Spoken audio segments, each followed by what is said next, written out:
Hello everybody. One second. I just kind of decided to start streaming without any warning, so I have no idea how this is going to go. I was having so much fun playing Fire Emblem Awakening without Frederick yesterday. I wanted to just continue like right away. For some reason the monthly goal thing is broken right now. I'm definitely above 900. I got to 900 subs yesterday. In fact, I think I might be able to replay some of the notifications. Like this right here. I think this will show up. Hey Tricky.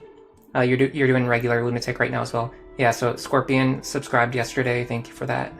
Wrong House and Hiya Pow also subbed yesterday. You got to Chapter 8 in just 4 hours. Were you using Frederick? It's a little bit easier with Frederick, isn't it? I feel like I'm literally obsessed with Awakening right now. And today I was just watching, what's his name? Big Clingy stream, which made me want to play even more. So I was like, you know what, I'm just going to stream guerrilla style, no warning, and hopefully people will show up. It looks like Tricky's here, so thank you for being here. Robin and Frederick pair up, but you unequipped Fred. Interesting. Yeah, Robin, plus defense Robin, like, just stomps all over Chapter 1. Especially if you, like, if you're letting yourself use Frederick, etc. You'd rather use Fred in Prologue in Chapter 2. Alright, I'm gonna do the little side story. So let's reorganize our inventory, because I didn't do that at the end of the stream yesterday. So I'm gonna forge this Thunder Tome now, just because I know that I want to forge it. I'm also thinking of forging an Iron Axe for Vake. I'm not sure though, because we got the Orson's Hatchet and the Glass Axe, so we might not need a forged. I don't know if we're gonna be able to get away with doing Archer Crom on this run, because we have so many other things that we need to do. Chapter 2, no Fred run. Yeah, I remember. That was 5 of my hours of my day yesterday.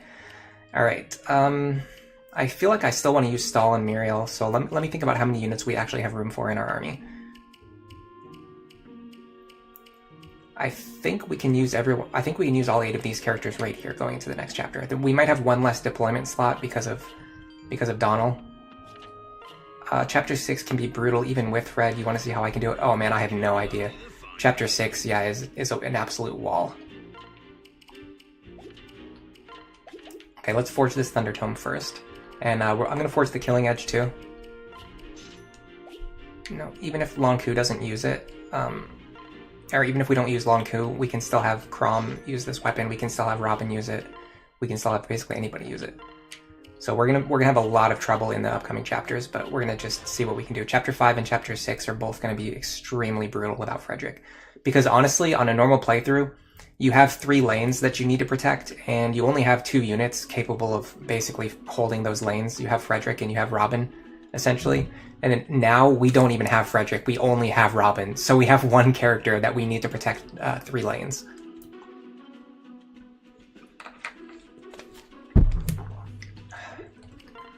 Everybody, please drink as much water as possible. It's very good for you. Alright, let's get some lances. Oh, we've got a lance in his hands already. Okay, we've got a lance for Stahl. Long Ku, I kind of want to give him a backup sword so he's not wasting Killing Edge charges on turns when he doesn't need to. Can we grab one of these extra bronze swords, perhaps? Yeah, let's do that. And then I want to give a healing item to Robin just in case they get separated and they need to heal. We'll take the one that Callum is currently holding. Should we swap someone out for Callum? I'm not sure, because Callum's a really good long-term unit. I think Callum is a better long-term unit than Stahl, but I kind of committed to the fact that I want to invest into Stahl. You got Sumia to level 6 after Chapter 7. You wonder if you could get away with only guarding 2 lanes instead of 3, since Lucina often can handle some enemies, but you don't like that she's wasting experience.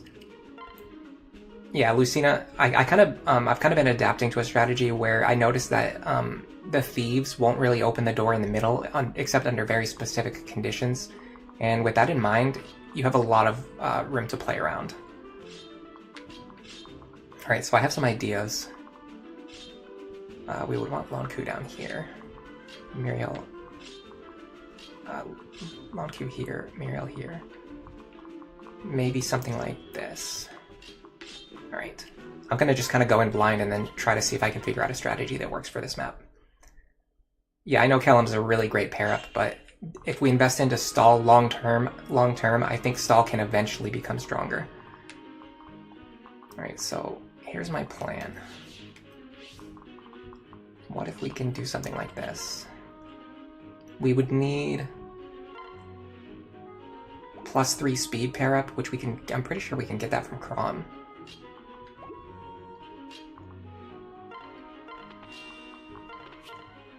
Two killing edge hits wouldn't kill him though. We would need either a crit or a dual strike here.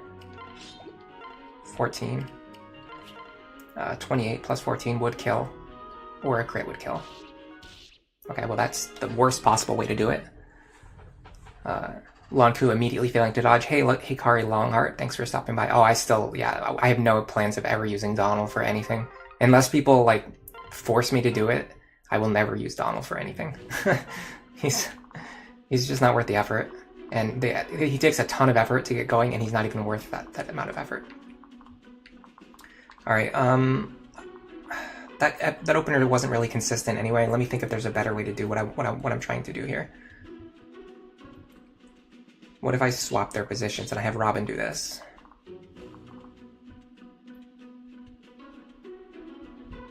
The problem is Robin would end up stealing a lot of experience. We're trying to we're trying to get experience onto other units is the thing.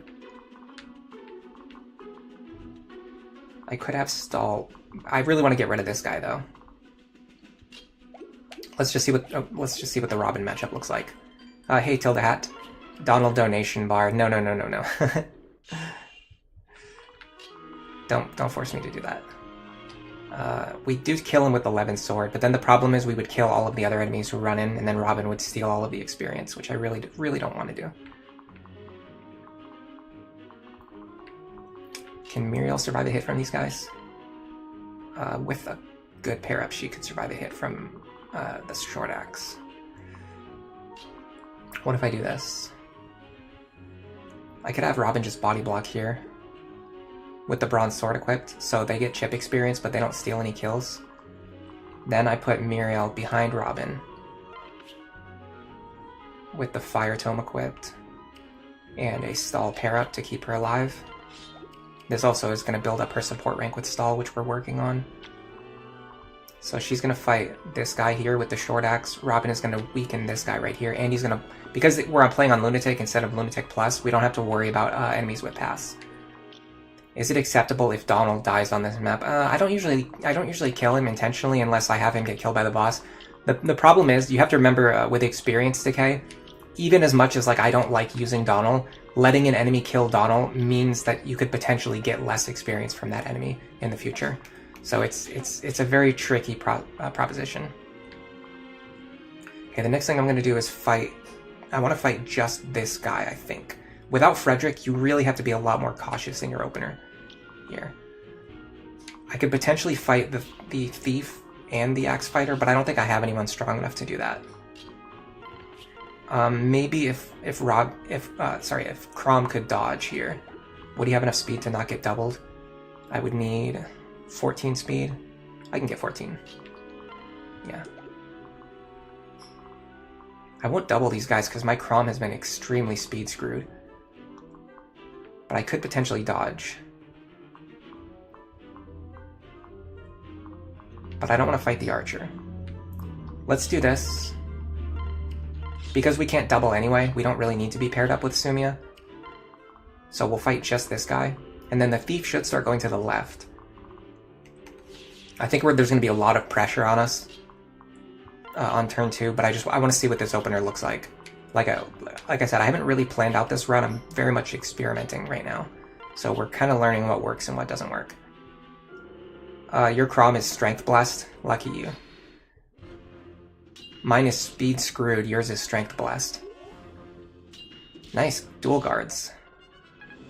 So yeah, that chip experience is good. It allows Robin to continue leveling up without stealing experience from anyone else. Really? They're going for Robin instead of Muriel? Why would they do that? The enemies in this map, I've talked about this before on the previous streams. This map in particular, the enemy AI is just like mind-blowing. Like I do not understand why the enemies on this map behave the way that they do. Why would this character right here attack Robin instead of Muriel? It's because the other guy's blocking his... Okay, it's because the other guy's blocking his square. Never mind. I'm an idiot. That still really shocked me, though. Alright, so what if I do this? I chip this guy. Then Robin can move forward 1 square. Or I could even just have like someone else block this square right here. Someone who's like guaranteed, virtually guaranteed to survive. I mean, Long Q's not really guaranteed to survive. Long Q with Vake would be pretty tanky though. What about Vake with Long Q? These guys hit him pretty hard, that's the problem. I would need to rely on some serious dodging power. But it would allow me to switch their positions and get Robin to the other side. Oh, the Thief is coming for my units too. He's not going for the chest. Okay, that's good to know. Yeah, I feel like there's way too much pressure on us right now. I don't think we can win from this position. I think we need to come up with a better opener. A different opener. We could have Robin stand to the north and fight these enemies. On turn 1, perhaps. Can you check Crom, the average Crom against my Crom? Because I feel like I think I'm still at -2 speed right now. Which means I should be able to double this guy with Sumia, but I can't because my speed is so much lower than expected. What is the hit rate like? Pretty high still. Okay, let me try this.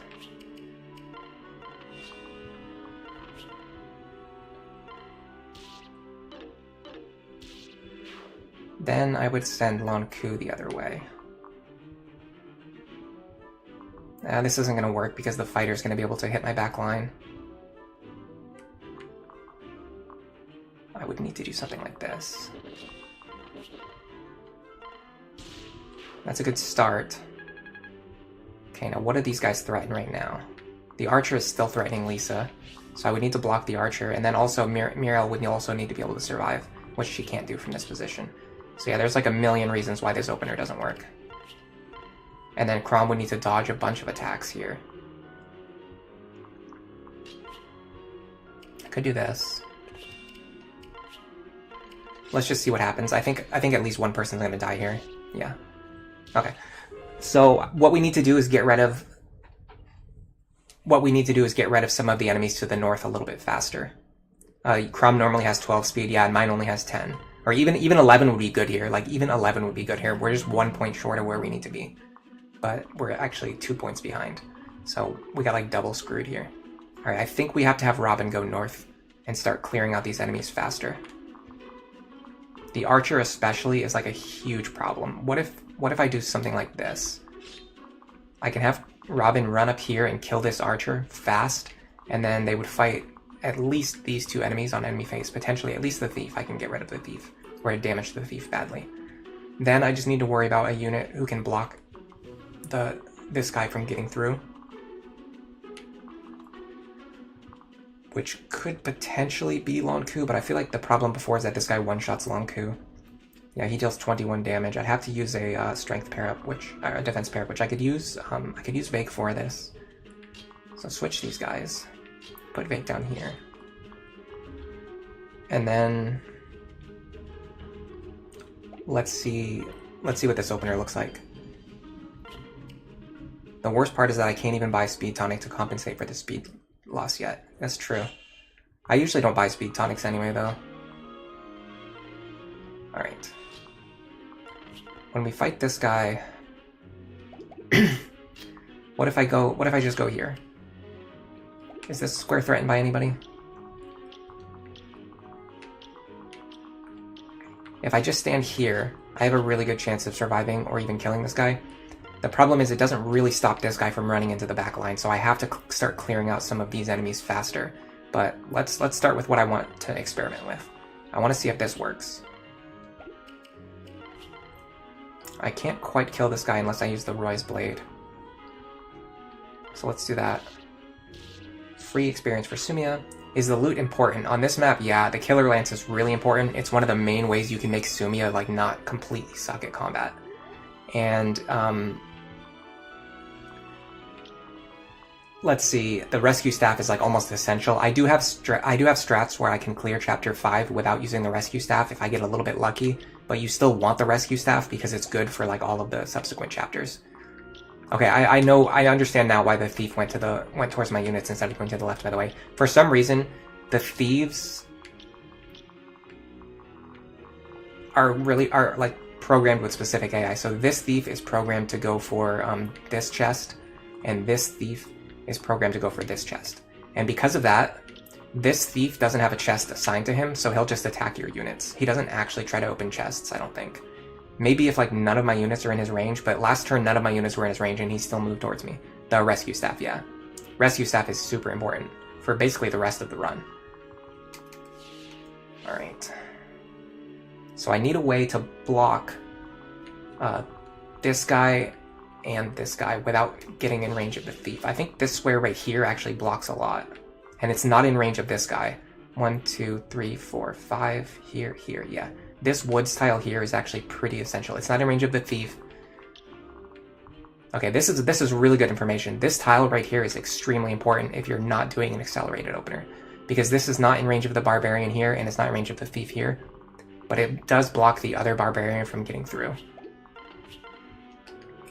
I'm gonna use the falchion here, and then we still have a lot of squares that are at risk here. But we could have stall. We could have stall move into this square right here, maybe. Actually, this one might be better. So stall.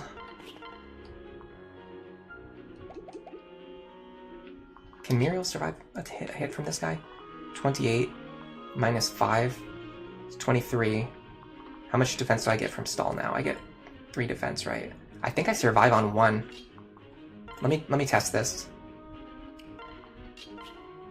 I'm gonna do glass sword here because I really want to kill these guys fast if I can. Here, Muriel should survive, and this is also gonna pull this guy into Muriel, who's gonna deal the most damage to him. And then Donnie can just pair up with Lisa, I guess. Okay, let's see what happens. I'm very curious to see what these enemies do. Okay, we survive on 1. You don't want that. You really don't want that. We wanted a dual strike from the glass sword. We did not want Muriel to just completely whiff her attack. Okay, so the problem with this opener now is that I have other enemies who are like overwhelming me on 2 different sides as well. It's not even just one side anymore. I think Robin is keeping this thief busy though. So what if we go here first, get rid of this guy.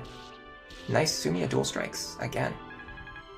Okay, now the other problem is I gotta get rid of at least 2 of these 3 guys and then block the last one. Plus, Longku getting hit there was very unlikely and very unlucky.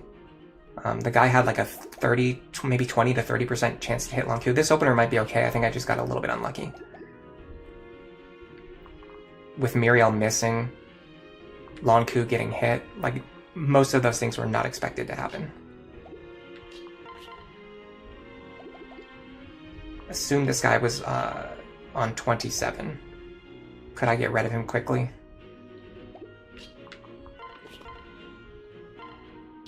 So he'd be on 17 now. I think I need a better sword for Crom. I could give Crom the glass sword, maybe. I think I have a glass sword somewhere. Who's holding it? Stall? Oh, hold on, I can get it from Stall.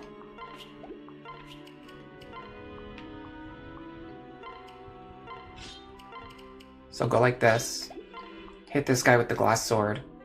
Remember, he would be on 17 right now. He wouldn't be on 27. That would get rid of this guy, but then Muriel would still be in range of him, which would be a big problem. Longku would have to like kill this guy immediately, or at least body block him. Didn't happen. Can I heal Muriel back to full? No, I can't heal her back to full. So Muriel would die on this action right here. Even if everything went perfectly and I didn't miss any of my attacks, Muriel would still die like right now when the enemies start moving.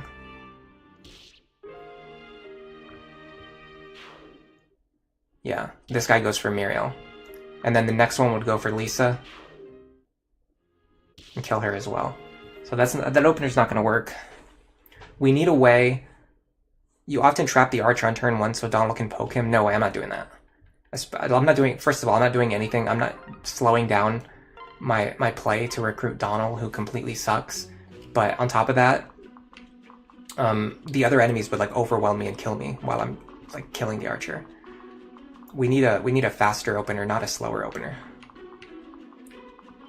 I feel like we were onto something with this archer kill though. I think the problem is this guy right here is still so big of a problem.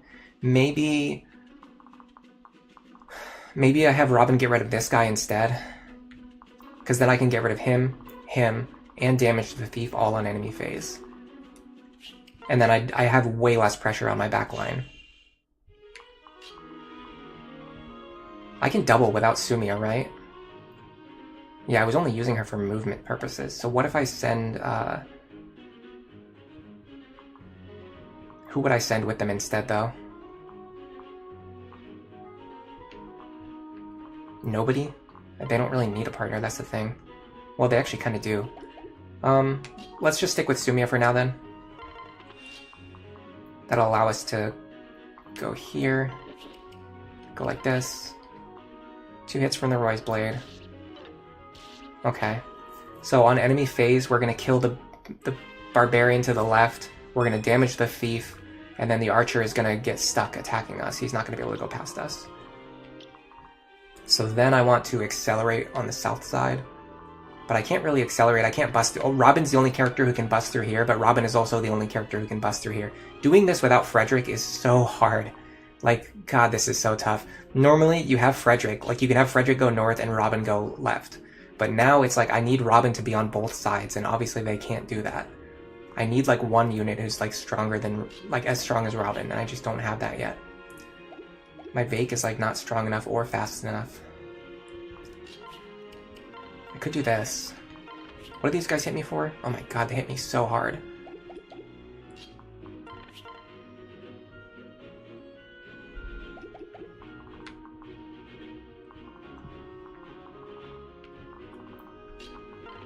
The problem here is Vake's gonna get hit twice for 20 damage, which is gonna kill him. He would need a really strong pair up. Well, what if I can bait this guy into attacking someone other than Vake? I think I can do that. I have an idea. Go here. Oh, well, okay, that kind of solves the problem. Never mind. What I was going to do was use Muriel to bait the other enemy away from Vake. You were hyper investing into Chrom and Robin, but here we spread the investment between Chrom, Robin, Vake, Muriel, Sumia, and Stall. Yeah, we're trying to train a bunch of units, because my idea is that if I have a lot of units available, they can maybe like do the stuff that Frederick would normally be able to do. I think I still want to invest into this plan here. Let's use the Thunder Tome as well. We're gonna use our Stall pair out. I'm gonna have Stall use the Glass Sword. We're kind of going for like high impact outcomes. We want to deal as much damage as possible here. Is there any way to get Sumia into a good position here? I don't think so. Okay, so then let's just do this.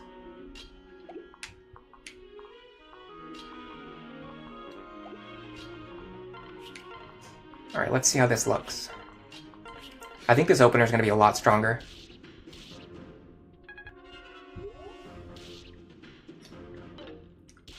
You missed last stream when I swapped Robin over... Hey BM, thanks for stopping by. You missed last stream when I swapped from Robin over to Myrmidon. I did it at the very end of the stream.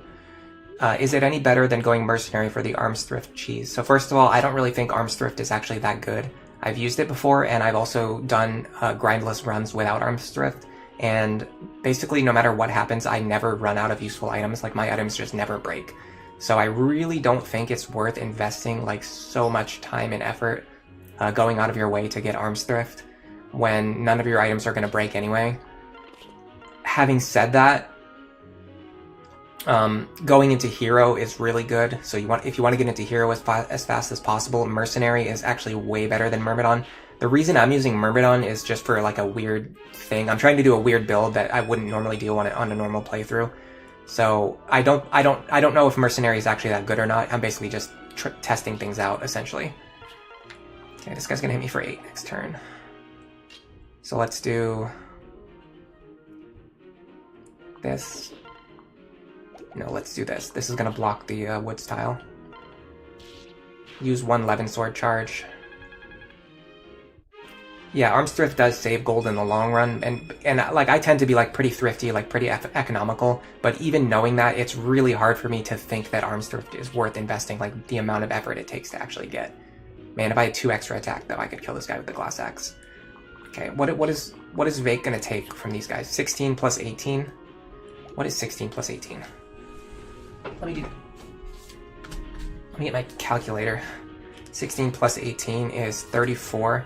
I actually could not survive unless you know what, I could actually give a defense tonic to Vake before we start this chapter. This might actually be a good idea. This might be a really good idea. What if we give a defense tonic to Vake before we start this chapter?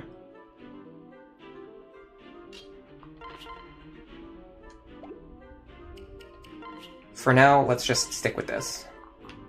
We can start healing you back up.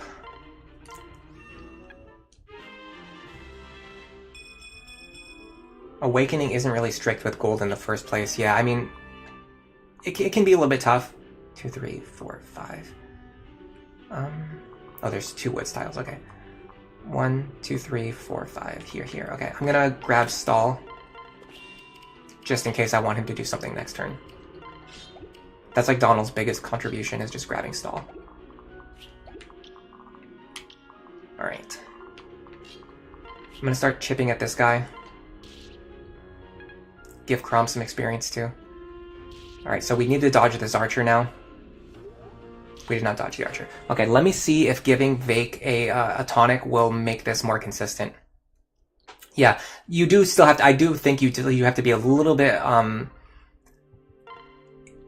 you have to be a little bit thrifty with your gold. I do strongly believe that, but it's just not to that extent where I would go out of my way to get Arms Thrift. We also didn't really get any of the good tonics. We didn't get any Chris's confects, or any of the really good shiny spot items yet, at least for tonic wise. So I'm gonna just use the defense tonic, and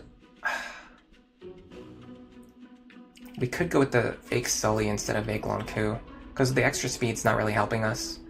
Let's stick with the opener that we used last time, but with a bulkier Vake, and see if this works out. So we're gonna go here. Orson's Hatchet. We didn't get the crit this time, which is fine, because this is like more of like what you would expect to happen. Last time we actually got pretty lucky. This time this is more like what you would expect to happen. So my idea was to put Muriel here next to Vake, so that when these guys attack Muriel, they won't gang up on Vake, because they'll prioritize attacking Muriel instead. That's the theory. I don't know if it'll actually work. I could also do this to save on Roy's blade charges. Attack first, and then have Sumia trade him and then pair up. You know what I could even do? What's my speed? 18? Yeah, I can do this instead.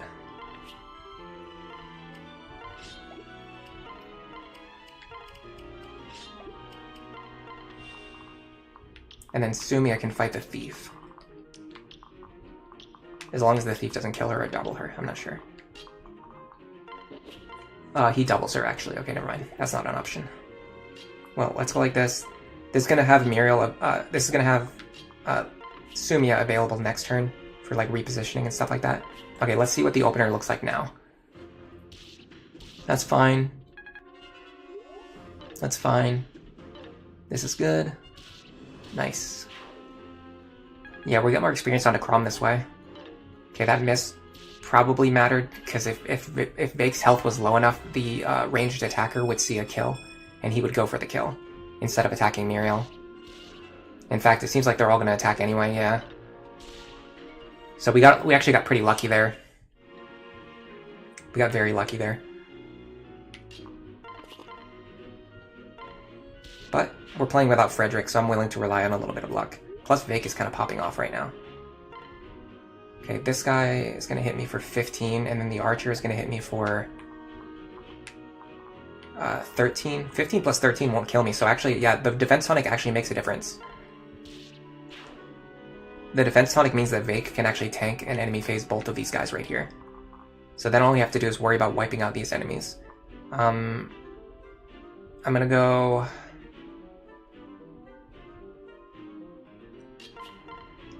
Yes, I'm seeing what I want to do. I'm just making sure that I'm going to do it in the right order.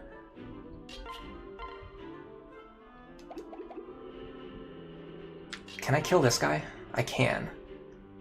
16 is 32. Can Chrome get the kill? I think he can. I have to take the Roy's Blade.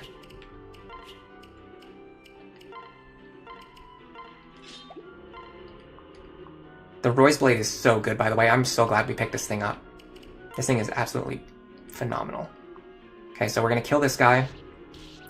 Then I'm going to have Sumiya either kill the thief if she can. She can't quite... Actually, hold on. She can. She can. She can do it exactly if I don't miss here. Nice. Okay, this is a really strong opener. I think we've got it. I think we're in the clear. Now, Vake should be guaranteed to survive here, even if he gets hit twice. If my math is correct. Yeah, Vake's finally popping off. I wish Hayapao was here to see this. The effort we put into Vake is finally paying off. Oh, I don't know if that... I think I calculated something wrong. Because that seemed like it did more damage than I expected. Oh, it's because he switched from the short axe to the steel axe to deal more damage. So that would have been 19. That actually would have just exactly killed us, unfortunately. But we got lucky again. Yeah, you love to see it. If I pair up with Lisa, I can actually secure this kill. The question is, can we one-shot this guy with the glass axe maybe, or with Lanku? Glass axe would be 27. Yeah, we could one-shot this guy. So let's try this.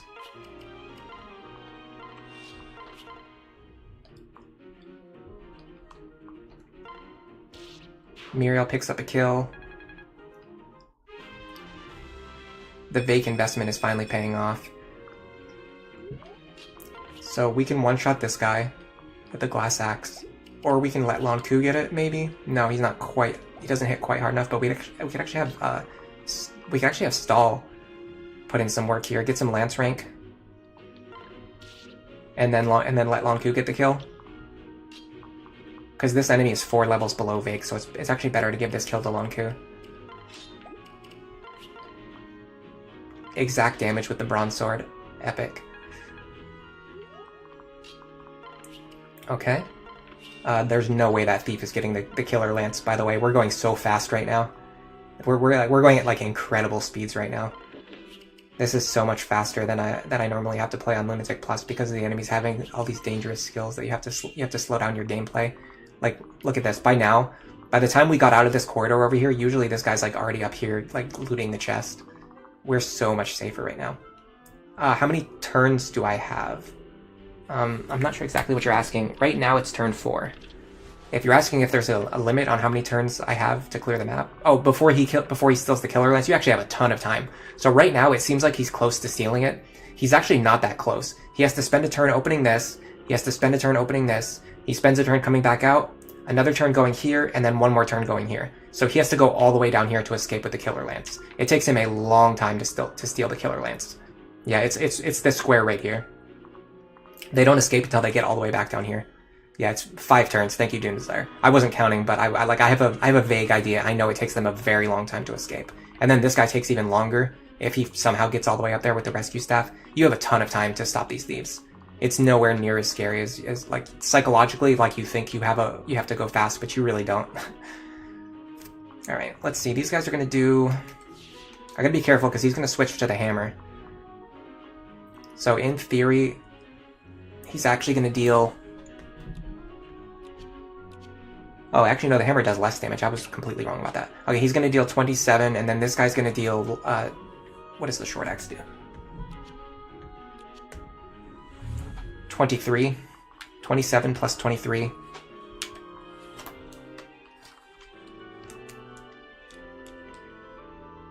Minus 16 minus 16 would be 18. Robin actually survives right here without a pair up. If I give them a pair up, it will also reduce their chance of being crit. And give Crom some chances to dual strike. So let's start with that. The next thing you have to be careful of, sometimes I confuse myself on this point, These enemies won't move unless somebody is in range of both of their attacks. However, you have to be careful. I can't leave Sumia here, because if I leave Sumia here, this guy will run out and attack Sumia. He's not just going to ignore Sumia, he will attack Sumia once his AI gets triggered. I think Vake's health is still low. Yes, let's heal him while we're here.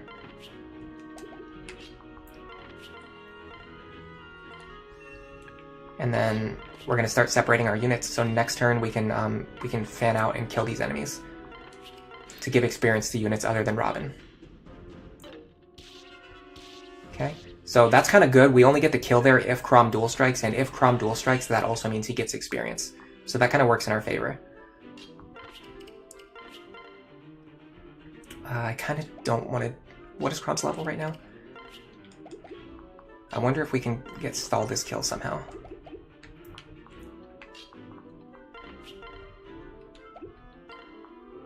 12.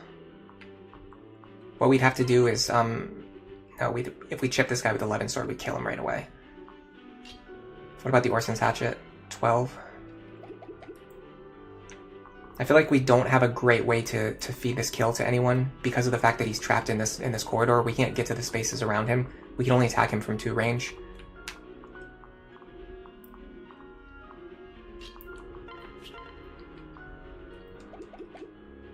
Well, if we're gonna do this anyway, let's get chip onto every character that we want chip on. So you go like this. I really don't like that crit chance. Vake's not gonna be able to attack here, I don't think. So let's have Vake stand here. This should remove the crit chance. Yes. Okay, so next we're gonna go like this. Stall is just not wanting to dual strike. We broke our fire tome. That's not great. That was our most accurate tome.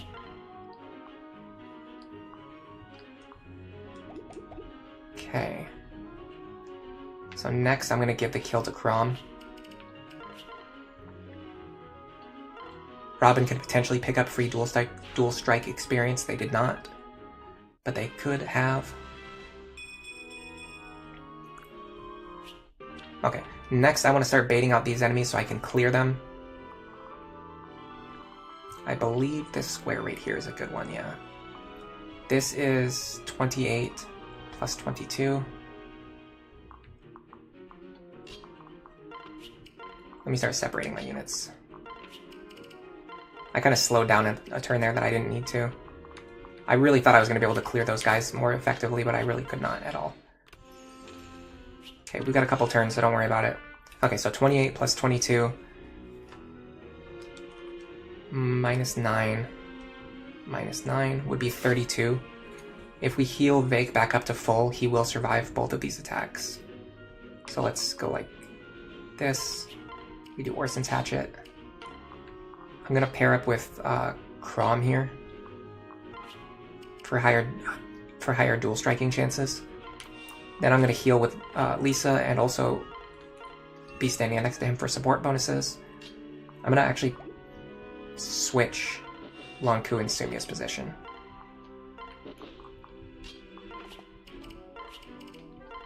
Alright, so this should pull 2 enemies towards us. Dodge helps. It was not essential, but it does help. The guard helps as well. Oh, we actually pulled 3 enemies, so we did need to dodge or guard at least one of those attacks. Okay, now we're in a lot of trouble. We're kind of getting overwhelmed here. We're going to need to rely on Robin to kill at least something. Maybe Robin killed this guy.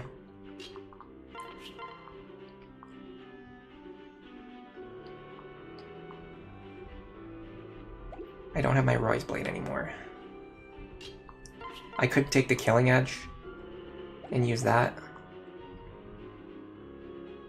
I feel like all of my non-Robin units are just too weak to chip down enemies.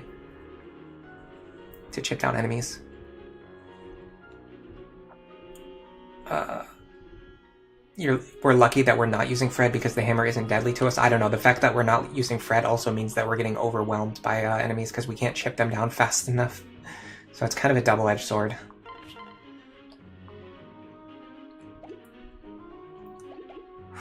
I have some ideas of what I want to do. It's really tricky. Can we kill this guy with the glass axe? We can. I think I want to kill this guy with the glass axe. Then... Awesome level up on Vake. Then I want to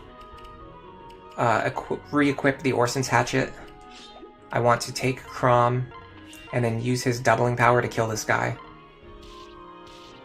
Yes. Then we can go like this. We can pull Crom over here and then potentially dual strike to kill this guy.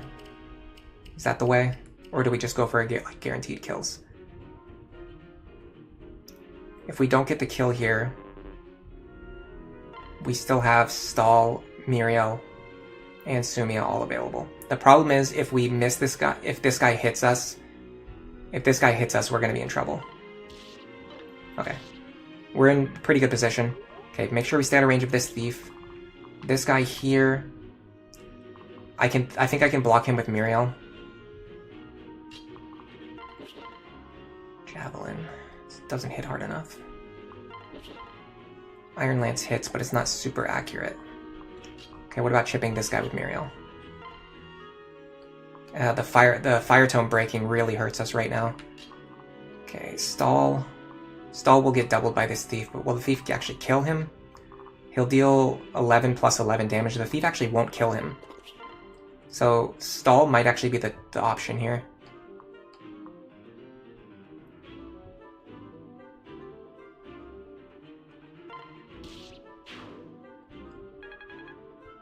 The problem is now we need someone who can block this guy from coming around, right? 1, 2, 3, 4, 5. No, actually we don't. We can just leave him alone.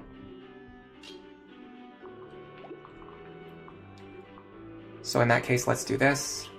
We're going to equip a bronze lance here, so the thief doesn't have weapon triangle advantage over us.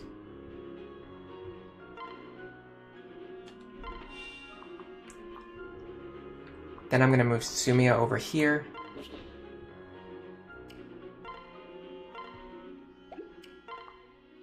Okay, everyone's holding what I want them to hold. Then I'm going to put Lisa here. And then I need to keep Muriel out of range of this guy, because without the stall pair-up, he will one-shot Muriel. Oh, actually, he doesn't one-shot her anymore. Interesting. Well, then what if I just stand here, next to Vake, with the Thunder Tome equipped? Because then he's going to attack either Vake or Muriel. See, like, why would he go after Crom instead of going after Stall? It makes no sense. Yeah, I could have guaranteed that kill, but I wanted to give the experience to somebody other than Robin. That's kind of what I'm going for here. I'm trying to train my non-Robin units. Ooh, Longku is actually kind of in danger there. No, because 2 enemies couldn't attack him. Only 1 enemy could ever attack him from that position. Alright, we have to get rid of this thief right now before he escapes. Very important to get rid of this thief right now. I can hit him for 19. Plus 11. That would kill.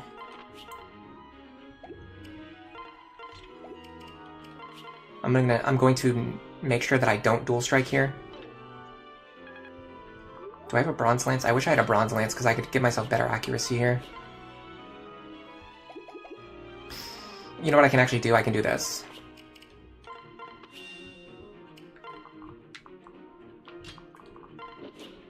Yeah, this is going to fix my accuracy problems. I'm going to transfer Crom over. I'm going to grab this bronze lance. And then I should be able to use that to get the kill. 99% accurate. I like that way more. It's so much faster to do like on the fly corrections and calculations when you don't have to factor in stuff like Luna Plus and Pass.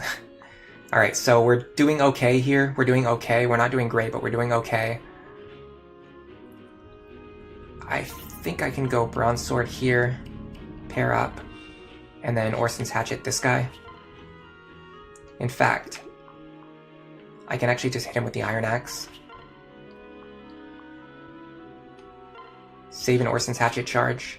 Now the archer shouldn't be able to hit the space behind Vake, so now I can do this. I can trade the Orson Hatchet back into his hands for fighting the archer, and then also heal Muriel up in a safe spot. You got to Chapter 8 in 4 hours because you don't need to check skills. On Lunatic, yeah, you never need to check enemy skills, except for one map. Well, some of the later maps have warrior ambush spawns who can spawn with counter, and those can be pretty scary, but they're not anywhere near as bad as, like... Okay, hold on. They're not anywhere near as bad as, like, the enemies in this game mode having, like, all of the skills, like, all of the time. We're kind of in the same issue. We're kind of in the same issue as last time, where I want to, like, not fight this guy in this narrow corridor. So let's back up. We're gonna go 1, 2.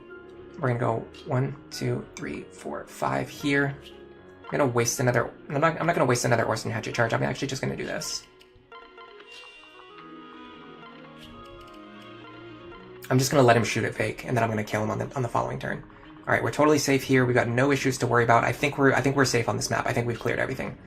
I want Sumia to get the shiny spot. She's a little bit behind. She's like our main training unit, who's like very far behind where she needs to be. 29 free experience, that helps a lot. I'm gonna keep Stall and Robin nearby just in case I need them next turn to help bail out. Chapter 13 has the first warrior. I think the thief down here will go for the other chest for the rescue staff. I could be wrong though.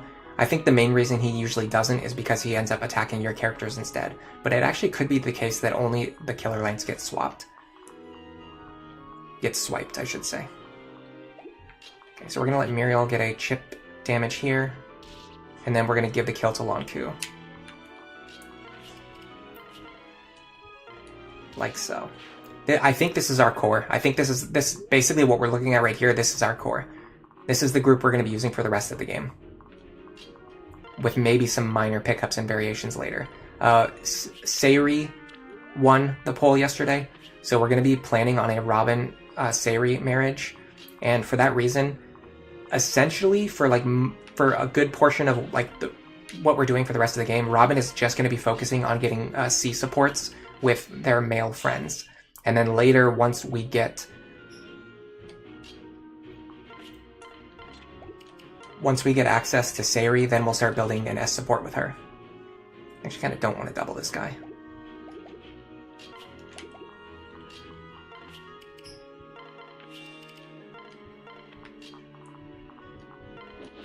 Yeah, I'd rather do this. Hit him a bunch of times, generate a ton of free experience. Alright, let's start catching the rest of our units back up now.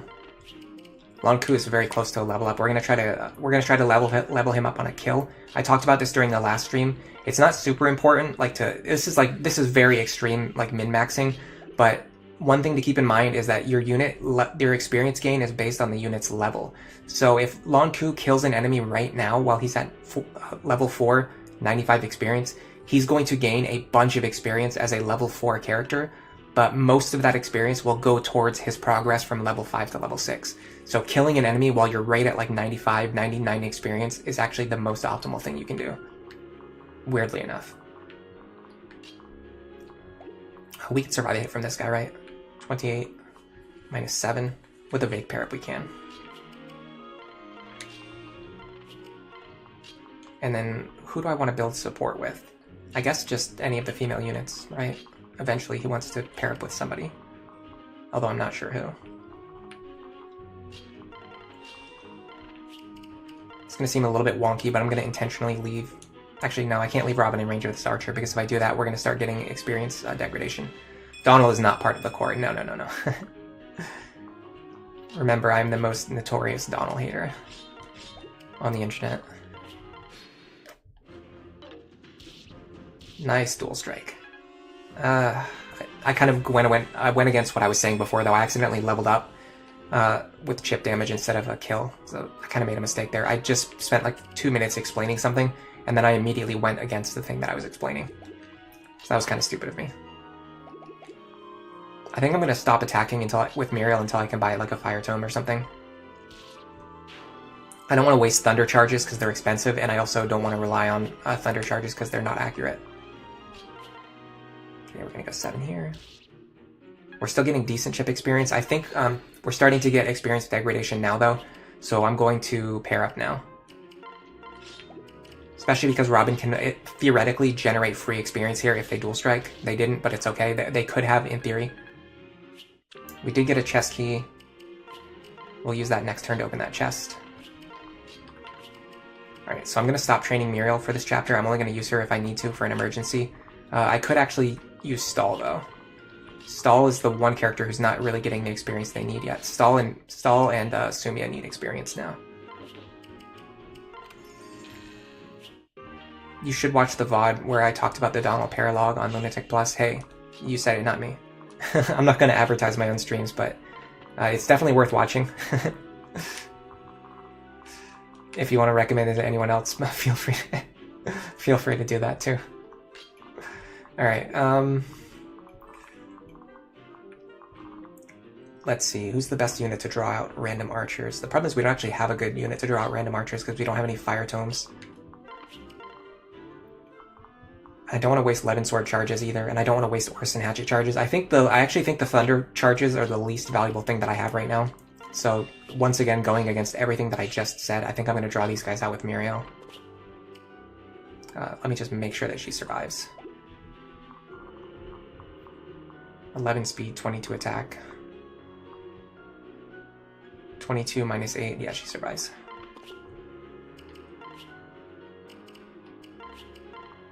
I'm gonna do this, however.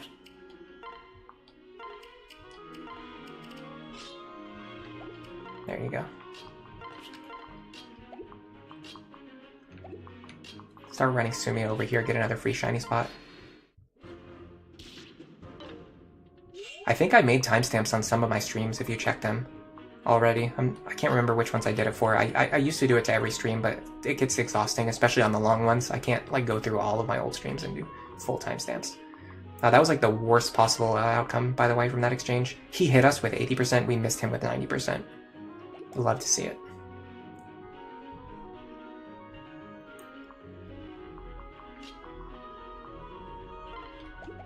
How do I fix this?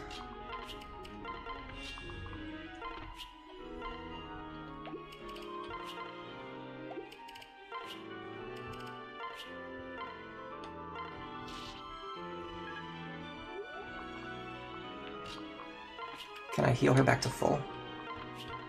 I can. That means in theory, I think I can sandbag for one more turn. Like, this guy's not going to kill me. What is my take on proc skills? I actually really like them in this game specifically. The game design of Awakening really strongly rewards high variance units, like crits, dodges, dual strikes, proc skills. They're all very good in this game because you fight a ton of combats every single turn, and you always have like a small % chance of something going your way. Now, you don't typically want to rely on them, but you can in some cases, like when Crom and Sumia are married, about the time you get to the mileage tree, like halfway through the game, you can almost guarantee that Crom is going to dual strike at least one time. Sometimes you can even guarantee like 2 dual strikes in a row with Crom and Sumia paired up. But typically, like the way you typically want to do it is have a unit like Lonku, Frederick, someone who can either use like Luna or land a crit, and then have them counter enemies on enemy phase, where if you don't get your proc skill, you still leave a wounded enemy alive and you're still guaranteed to survive. But if you do get your proc skill, then you just end up clearing more enemies. So you fight 5 enemies, you're not going to proc against all of them, but you'll clear like 3 of them and then you'll leave 2 alive. Or you'll clear 2 and then leave 3 alive. Rather than not using any proc skills and then always leaving 5 enemies alive, because dealing with 5 enemies is a lot harder than dealing with 2 or 3 enemies. That's kind of my take on it, basically. I'm going to do this. Actually, how do I want to do this? Once again, we don't really have a safe way to draw out the archer, so I think I'm just going to do this.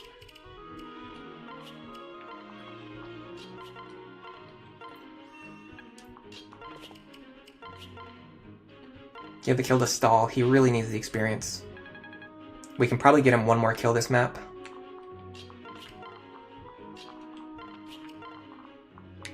We're done with Donald. We could let the boss kill him, but once again, that would actually lead to experience degradation.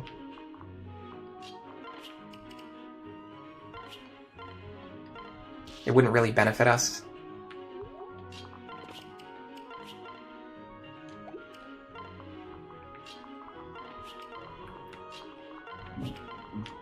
Excuse me. You don't have the highest hopes for Stall so far. Stall takes a little bit of work to get going, and he still doesn't really end up being that great, but I'm going to do my best to make use of him. Let me make sure he survives against this archer. Speed 11. 8. Yeah, he survives against this archer. Let me give him back his iron sword so he can actually kill this guy.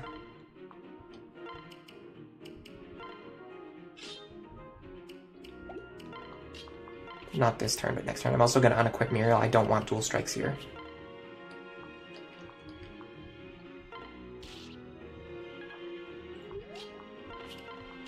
So the archer's going to back up. He's going to shoot Stall. He doesn't have a kill chance, I don't think.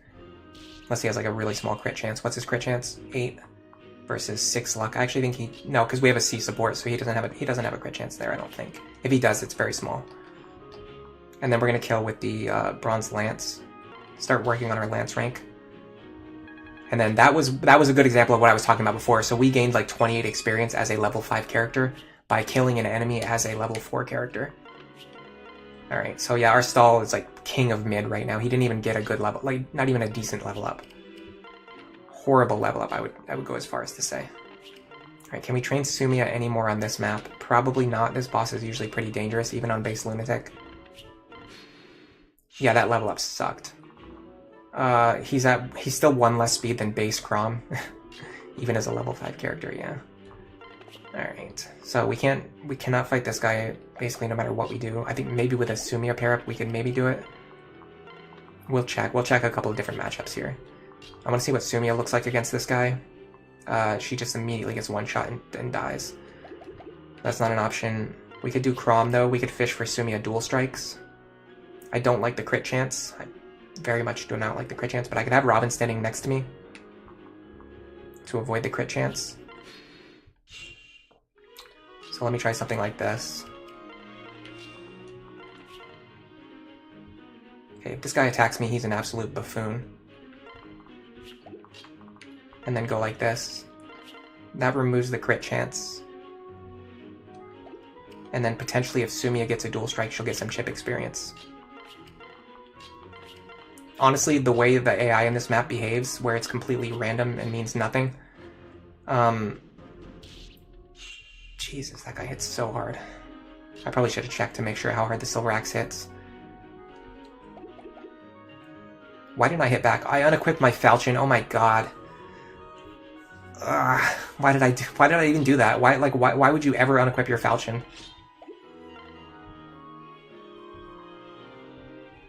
Now I have to spend 2 turns healing him back up just to repeat the same maneuver.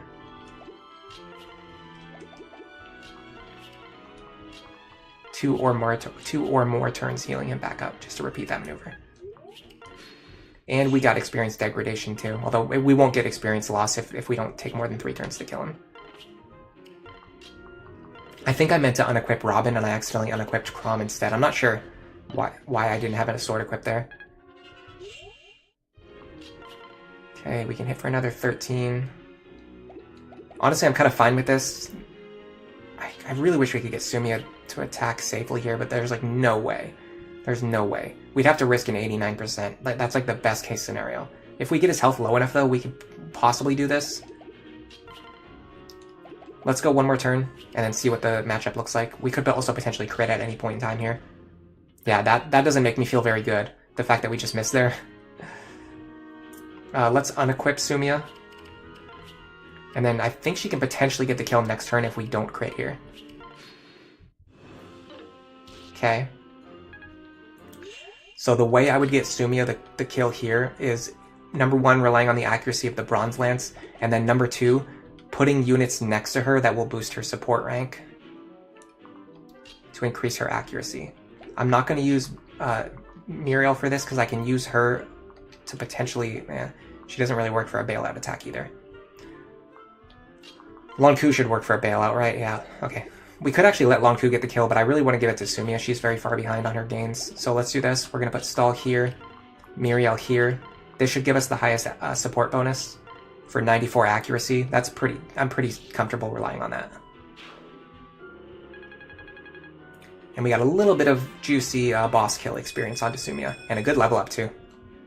You like dual strike kills because that maximizes experience gain from both units combined. Yeah, the only unfortunate thing about the dual strike system in this game, you know, being random, is that you can't guarantee dual strike experience feeding, which is really powerful in Fates. Like using dual strikes to get experience onto specific units who aren't capable of fighting normally, is pretty effective in Fates, but it's unfortunately not that good in this game because of how tricky it is to guarantee dual strikes. That B support's going to help us a little bit. This C support's going to help us for sure. This B support could help. Alright, we need to get a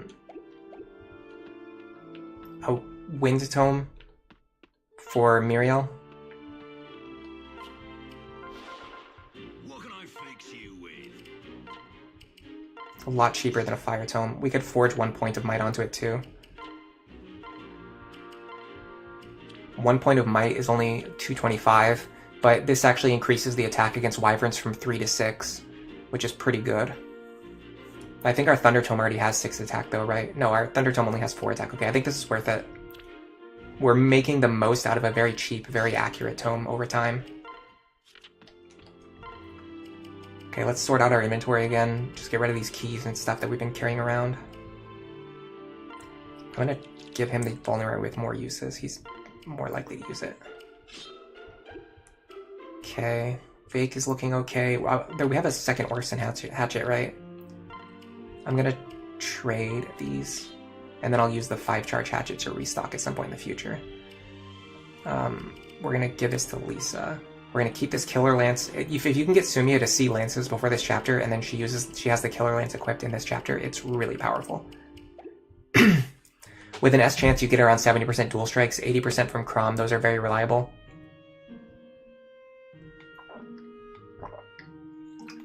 Excuse me, I had to drink some water. I've theory crafted like Crom and Sumia pair-ups, as well as Lucina with, I think, Owain. I think you can do it with Lucina with any male partner that you want, but I've theory crafted setups where you can get 100% consistent dual strikes. I haven't actually done it in practice, so I don't know how it looks in the game. Like, the game might have a cap, it might cap at 95 or something. I genuinely have no idea. But in theory, I've done the math, and you can do builds where they have 100% dual strike chance. It's just I don't know if it actually, you know, works in the actual game. Robin needs a sword. Who has the Roy's Blade? I think Robin is a better user for the... I kind of am not sure who needs the glass sword the most. It's not Crom. I don't think it's Robin. I think Robin wants the Roy's Blade, and then they need a cheaper sword that they can use. So let's take this. So then Stahl can bounce between the Iron Sword and the Glass Sword depending on what he needs to do. He's got 2D Lances now too as well, so that's a huge deal. He can grab one of these Iron Lances we have sitting in our convoy. He can also potentially use the Javelin instead of Sumia, although I think she's the better user for it. Yeah, her strength is almost as good as his. Our Sumia is pretty strength blessed. If you double, you need a combined 80 skill. Oh no, sorry, the double thing was with regards to the last comment. Yeah, you need a combined, yeah, I think it's like 80 skill or something. I can't remember. It's possible to do with rally skill though, and just like having the correct setup. The good thing is we get to just like save on Iron Lance charges. I'm just gonna have Kellum hold on to this Iron Lance for now. We just don't have enough room in our party to pull Kellum off the bench yet, so we might not be able to make room for him in our army, which is kind of sad because he's a really strong unit. Especially if you use him. I think like using Kellum would actually be way smarter than using Stahl here, to be frank. And like doing Robin as a mercenary would probably be smarter than you doing a Myrmidon. But I'm kind of just doing what I want to do instead of like having to always do the most optimal thing. Oh, also we can actually bring Kellum off the bench, so that's good. So our options are Virion, Sully, and Kellum for our final slot. I'm gonna try Kellum first. If we need archery, I'll take Virion out. And if we need more movement, I'll take Sully out, but otherwise I'd like to rely on the Kellum pair-up. Okay, so this is basically like the climactic Frederick list map. You have to figure out a way to beat this map without Frederick. Hey Theo. Hey, Akihiko. Yeah, I decided I really wanted to stream again. I really wanted to play. Well, I wanted to play more of this run, and I was like, well, I don't want to wait till next week, so I'm just going to stream again today. Yeah, check the average stall for me, because I want to see like how bad he is. So this is our stall. He has 10 strength, which I think is okay. 8 skill, 7 speed, 9 defense, 1 res, only 24 HP. I think our stall is like pretty bad. And honestly, depending on how bad he is, I might swap him out for Kellum. Hey, Omega Game Kid, thanks for stopping by. What's the plan to save Rickon and Maribel? So there's a couple different plans. For one thing, you can have Lisa stand here or here in one of these two positions and rescue them from this spot or this spot, and they get pulled down here to safety.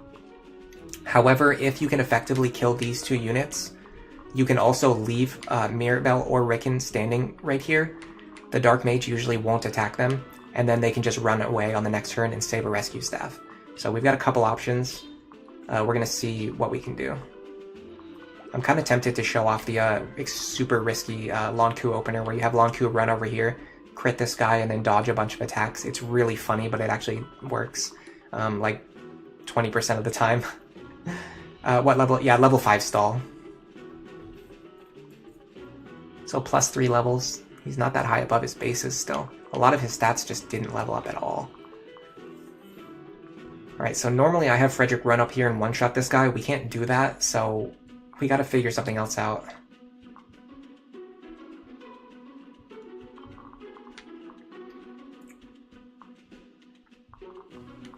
In theory, if I use Sumiya to move Robin onto this fort, I could kill this guy, but then I would still have the Myrmidon to worry about.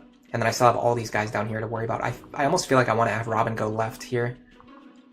This is the kind of run where the my momentum on turn 1 from the Lonku opener would be great. Is what Theo's suggesting, yeah. I really think the Lonku opener here might be the way to go. The problem is I would have to either pair up Stall with Lonku or bring Sully into the map. So we would go like this, we would run over here, we would crit this guy. And then Robin would start working on the northern side, while Muriel works on the other two.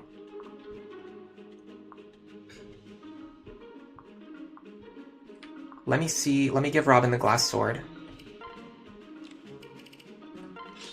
And see if I can make something work with this. This is going to be a test. Why Myrmidon Robin? I'm just doing a weird build, honestly.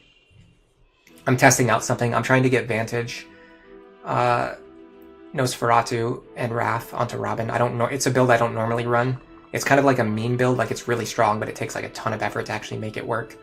Okay, so the glass sword only hits for 20, so there's no way we one-shot this guy. But if we're standing here, we actually body block the other units from getting through. But then the problem is, if we don't kill these guys, then we have to use our rescue staff. Hey, BM. Unfortunately, Stall is allergic to coming out good. He's like the king of mid. Hey, Omega Game Kid. We should have reclassed Robin to Priest. Now that would have been a meme. This is like a meme, but it's actually a really strong meme. Like, endgame Robin with Vantage, Wrath, and Nosferatu is like almost virtually unkillable. But in a normal playthrough, it's actually very difficult to get this build to work, because you have to get Robin to see swords really fast. You have to reclass to Myrmidon right away. Then you have to reclass again to Dark Mage. It takes a ton of time to get this build going. And in the context of a normal playthrough, it's hard to find all of that experience and all of that training time. Okay, let's start with this then.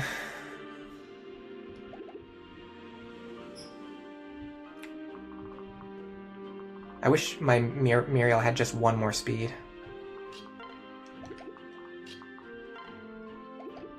Yeah, she can't get plus... Well, she can probably get +5 from Robin, right? She can. Interesting. I wonder if there's a way to make use of this. Oh, I think I see it. I think I see it, guys. I think I see it. This is kind of based. Okay, hold on. Crom. Okay, hold on. I'm gonna reset. Like a very epic opener just came into my mind. I think I see something that's gonna work. I think I see something. And this might be a very strong use case for Muriel. Oh, I can't switch Crom's starting position. Oh, this doesn't work. This doesn't work without switching Crom. I need Crom to be standing where Vake is. Well, what can I use? Can I use Crom and Vake pair up. Okay, I'm going to try it again. I'm going to try it without being able to move, without being able to move Chrom's starting position. Do I have any pairing plans? So people voted they want Robin to get married to Sayri. So we're going to do Robin Sayri. I'm going to do Chrom Sumia just because I do that like 90% of the time because it's very efficient and very effective. I really want to get Muriel and Stall to work together because she theoretically can get access to Hex, Anathema, and Dual Support Plus, while Vake can also get Dual Guard Plus. That makes them a very strong core. We're probably not going to do Hex and Anathema because I don't want to reclass her. However, we could potentially pass these skills down to Laurent and make him a very good partner for Lucina. So Laurent, coming from Stall, makes a very good partner for Lucina because he can give her Hex, Anathema, Dual Support Plus, and Dual Guard Plus, which are 4 skills that are going to give you like a 20 to 30% swing on your avoid, on your hit, on your crit rate. You're going to have a strong dual strike and dual guard rate. It's going to be a very, like that Lucina Laurent pair up is going to be very strong in theory. I got it to work on grinding runs. I don't know if it actually works on like no grind. We're going to find out the hard way. Okay. So the next thing I would do is this. I want to test and see how this looks. Okay. I don't know why I'm not doubling this guy. Oh, I need 1 more speed to double. Never mind. The opener I had in mind doesn't work. I would have to be able to double this guy, which I can't do. I mean, I could fish for dual strikes. So let's see how hard Robin hits this guy for. 12, 17.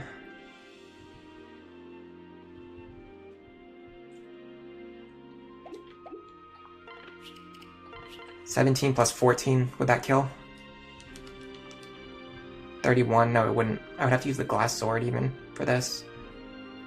On top of everything else. So let's calculate our damage. We can do 14 or 15 with her. We can do 20. 20 plus 17 is still not enough. We'd have to use the 11 sword here. This is unbelievable. We'd have to use the 11 sword just to guarantee a kill on this guy. Like with a dual strike. Alright, so let's use 11 sword charge. Go here. We're going to fish for like a dual strike or a crit here. We got it. Then we're going to go... So we have to do this now. I don't love this part. But we can't change Chrom's starting position, so we have to do it this way. So we go like this. Now with the Chrom pair up, we do double this guy. We can kill him with 2 hits from the Roy's Blade. Awesome. Now we can pull Maribel down here. Now next turn she can run away with Rickon. We don't have to use a rescue staff charge. I also could have traded the 11 sword into Robin's hand. That was a blunder. If Robin was holding the 11 sword, they could potentially counter this mage. Although I suspect that he's going to attack Maribel, but I'm not 100% sure. Okay, so the next thing I want to do is probably set up a situation where Lanku can fight as many of these guys as possible on enemy phase and fish for crits at the same time.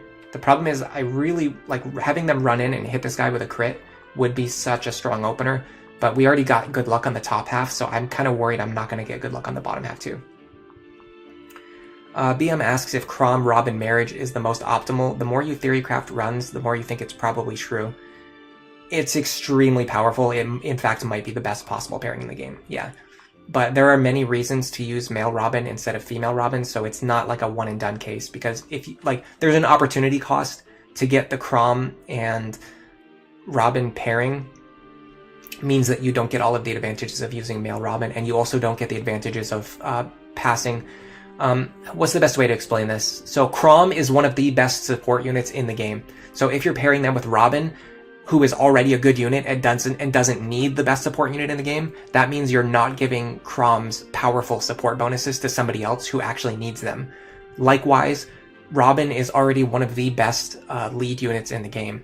So they don't really need the best support unit in the game. You can have them be supported by anybody else. You can have them be supported by Saria, Muriel, Lanku, Kellum, Frederick, Sumia, Cordelia. Like, there's so many options for characters that you can pair with Robin, and Robin will still be good. So you're taking the two best units, like two of the best units in the game, and pairing them together to make a super unit, when what you could instead do is split them apart and then have 2 super units instead of 1 super unit.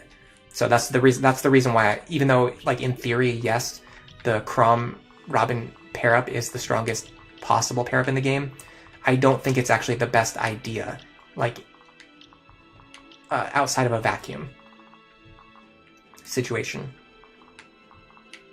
All right.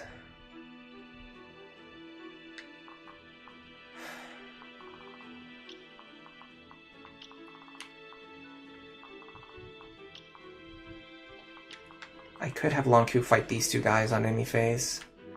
They would deal 28 plus 23. He can't survive, but he could definitely dodge, right? He would have to. In fact, he would have to dodge in order to do anything here, which I don't love.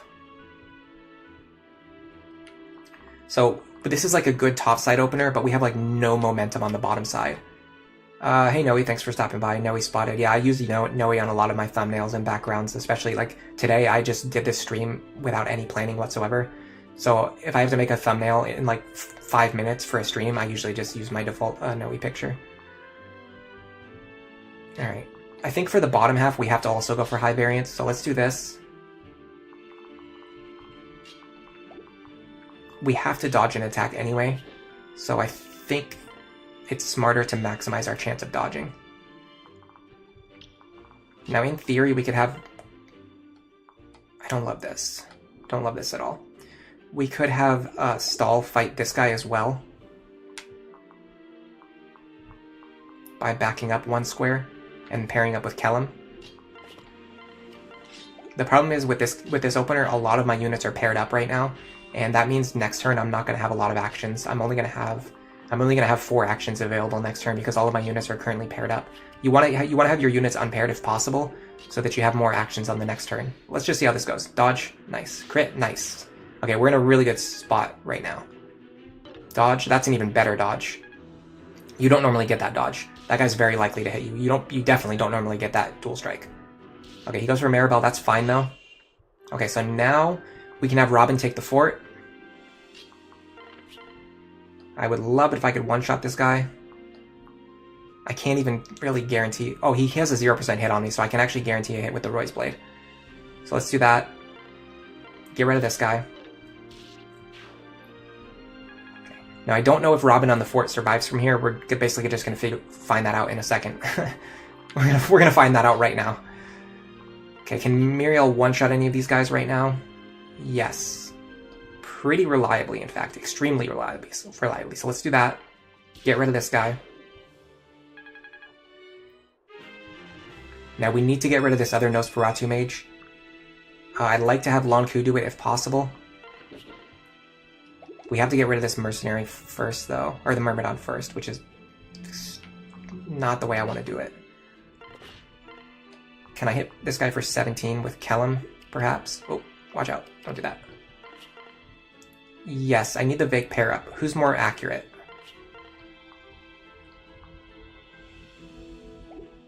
I have to be very careful right now.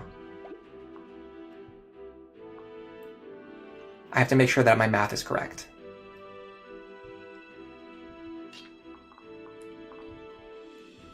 When I pass over Vake, am I going to have +2 strength, or am I only going to have... Does Vake give +4 or +5? I think he only gives... Hold on. Okay, yeah, this Vake gives +5 because he has over 10 strength, so this should work. Go here. Iron Lance. Only problem is it's very inaccurate. I wish I could do it with the Iron Sword. I would need just 1 more strength. Alright, let's go for it. Nice. Okay, if Lonku gets this kill here, we're in a very good position. Nice. We've gotten very lucky. Hey Charlotte Moon. You've been watching some of my stuff and my streams are really chill. Thank you very much. It's been fun watching my streams. Thank you. That was sick. We've gotten very lucky on this attempt. I think this is a first try victory. Unless Robin gets like mogged here, which could very well be the case. But if Robin survives here, I think this could very well be a first try victory. But it did require a lot of luck on our part, though. We got very lucky on a lot of these attacks. Okay, we're getting closer to our level 10, so we can reclass into Dark Mage. Yeah, the killing edge is popping off right now. This is what I was talking about earlier when I was talking about why proc skills are good in this game, like why crits are good in this game. So in a lot of these situations, like this isn't the best example because we needed the good luck in order to survive, but in a lot of these situations, Lonku's like outcomes range from him just like either damaging an enemy really bad or just completely deleting an enemy. And either of those outcomes are good. So it's not like you're risking between like a good outcome and a bad outcome. You're risking between like a good outcome and like a phenomenal outcome. He ranges from 100% to like 300% performance. And like that's such a strong thing to be able to do. All right. Let's go. Where's Vake right now? Vake is here. I'm gonna go like this. Well, oh my god, I just misclicked. I meant to switch, not drop. That's really bad. That is horrible. Not only did that just waste 2 actions, but it also blocks the space that I need to stand in order to attack this guy. That was one of the worst misplays I could have possibly made. We're not completely dead yet.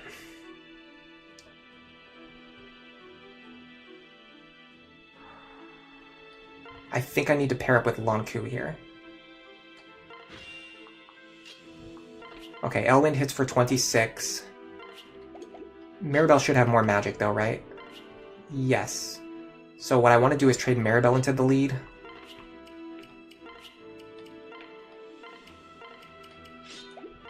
Hit for 28. Dual Strike was good. It wasn't mandatory. If the Dual Strike didn't land there, I was going to have Sumiya run up here and attack. So that should have been still been okay. Now the problem is, these squares are actually both threatened by an enemy who's about to come out of this fort. Oh my god, that was so bad. I needed Vake to be standing here with the Orson's Hatchet. I really screwed up. I really screwed up with that misclick.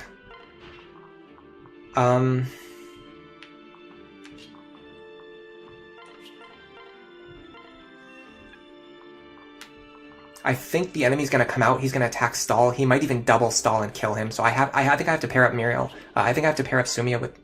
I think I have to pair up Sumiya with Stall to prevent him from getting doubled and killed right now.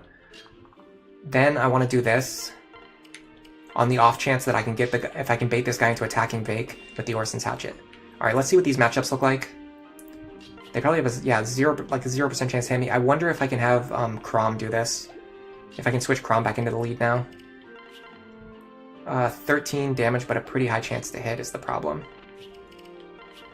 We're pretty much guaranteed to take 11 plus 18. Yeah, that would kill Chrom. So hold on, we need to sandbag with Robin for one more turn. So let's do this. Should I attack this guy? Yes, this gives me a slight chance to kill him before he even attacks me. Alright, let's see what happens now. I'm very worried about the Barbarian who just came out on the left. We might have really screwed ourselves with that misclick. The RNG's been very kind, but my gameplay has been bad. We're getting good dual strikes. That's just feeding free experience to Chrom, theoretically. Okay, he went for Vake, that's good. Love to see that. Okay, this turn, there's going to be Wyverns who are going to appear in these forts, but there's not going to be any enemies who appear here, and I'm not sure about this fort. I'm going to keep this one blocked just in case, but I'm fairly certain nothing comes out of this fort this turn.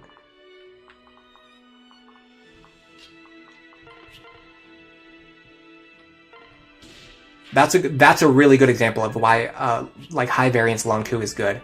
So if I didn't crit there, I could have just had Vake run over and kill the enemy, but because I crit there, it ends up saving an action that Vake would have needed to take. I'm going to heal Vake back up.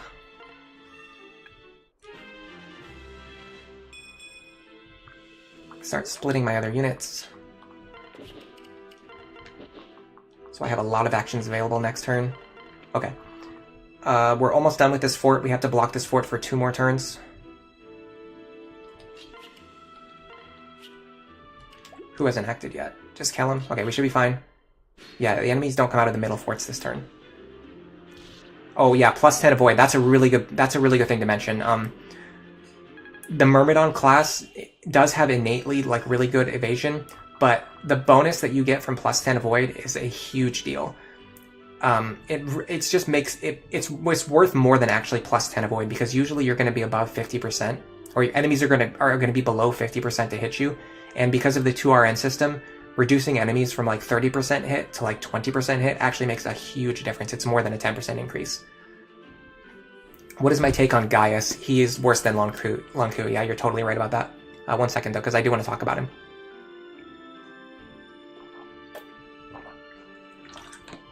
So the biggest problem with Gaius is that he doesn't come with avoid plus 10.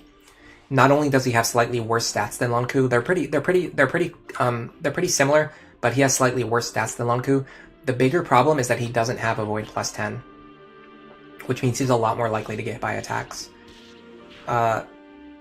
Then adding to that problem, adding to that problem is the fact that he doesn't have as good of class lines to build into. However, he does have one advantage, and it's that he comes with Lock Touch. And there are actually not very many good units in this game who can get access to Lock Touch through basically any means whatsoever. Like, it's very difficult to get Lock Touch onto any of your good combat units. The only free unit that you get with Lock Touch is Anna, and she can't support with anybody. So I think there is an argument to be made for getting Gaius onto your main team and possibly making him into a hero. It could be possible to make him into a hero with Lock Touch, I think.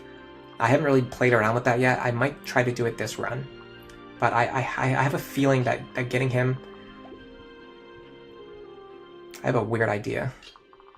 Can I get onto this fort? I can. I wonder if putting Lonku on this fort is actually the play.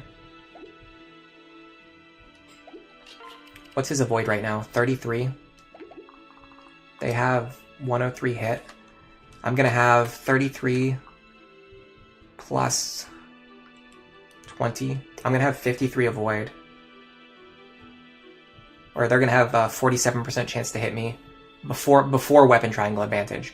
Then we're going to factor in weapon triangle advantage, which is going to give them, I think, I can check it really quick if I really want to. Let me check real quick. I think we can give these guys almost a 0% chance to hit Lonku. Serene's Forest, Awakening. I'm going to go to the calcs page.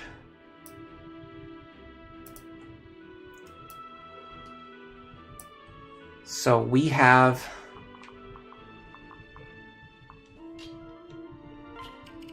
C rank swords. So that's going to give us bonus hit rate, which actually doesn't... the disadvantage is going to give them minus 10 hit rate. So that's going to be from 47 to 37. Then on top of that, they're going to lose their axe bonuses. As an A rank attacker, their axe bonus is worth another 25 hit. So they're going to go from 37 to 12% hit against Lonku on a fort. I feel very confident about this. I'm willing to bet my life on it. Let's go. The only thing is they actually might see a kill against Robin, so they might go for Robin here. I'm not sure about that. Let's see what they do. I'm kind of curious to see what they do. I would actually prefer if they attack Lonku, though, funny enough.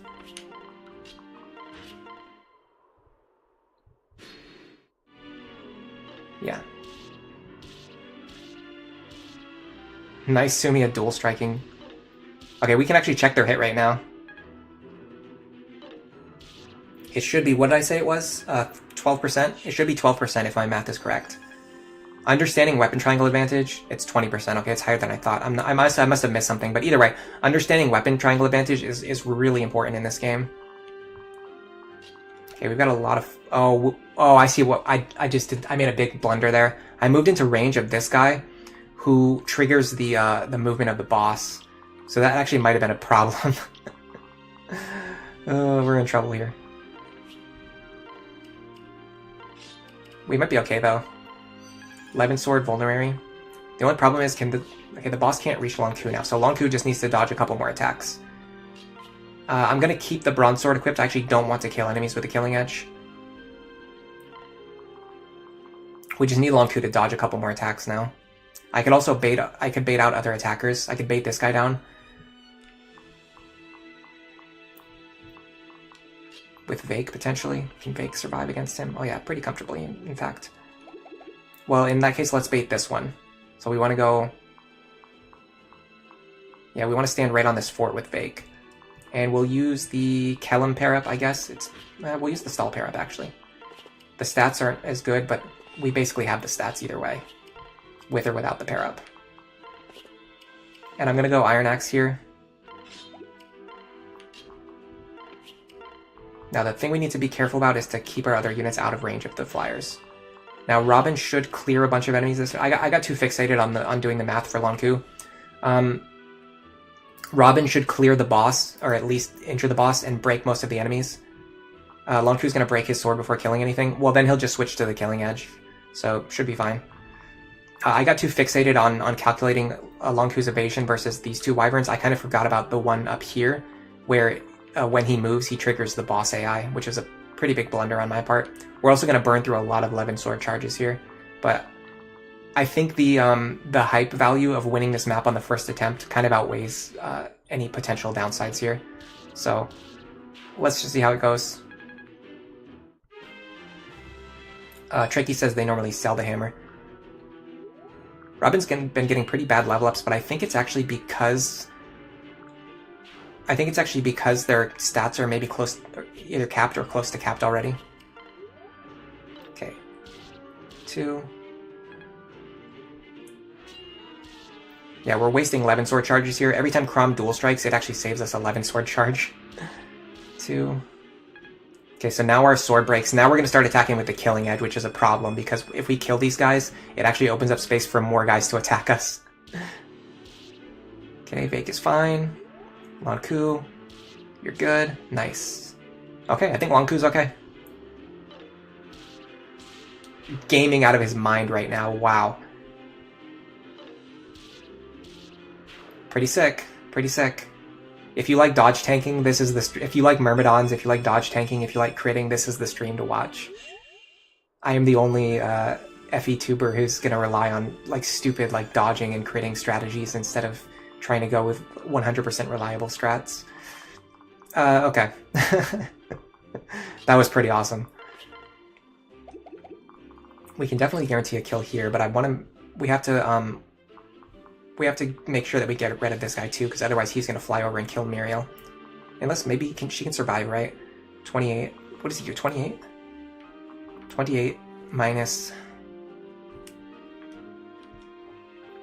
5. She only needs +2 defense and she survives, so she can actually grab stall here and then attack. I'm pretty confident this works. We'll even use the wind tome here. Oh, I forgot to grab stall. I can transfer him over. It's okay.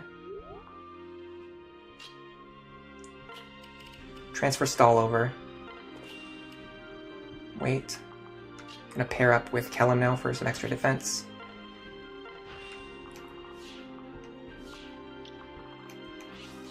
Yeah, this is okay. We do need Lisa to move away now.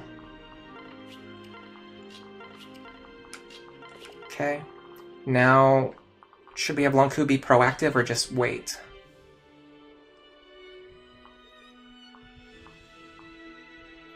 I kind of don't want to keep breaking my killing. I don't want to keep using killing edge charges, but the problem is I can't stop using it because if I unequip it, the enemy hit rate against me is going to go way up. What I could do is move Robin over here.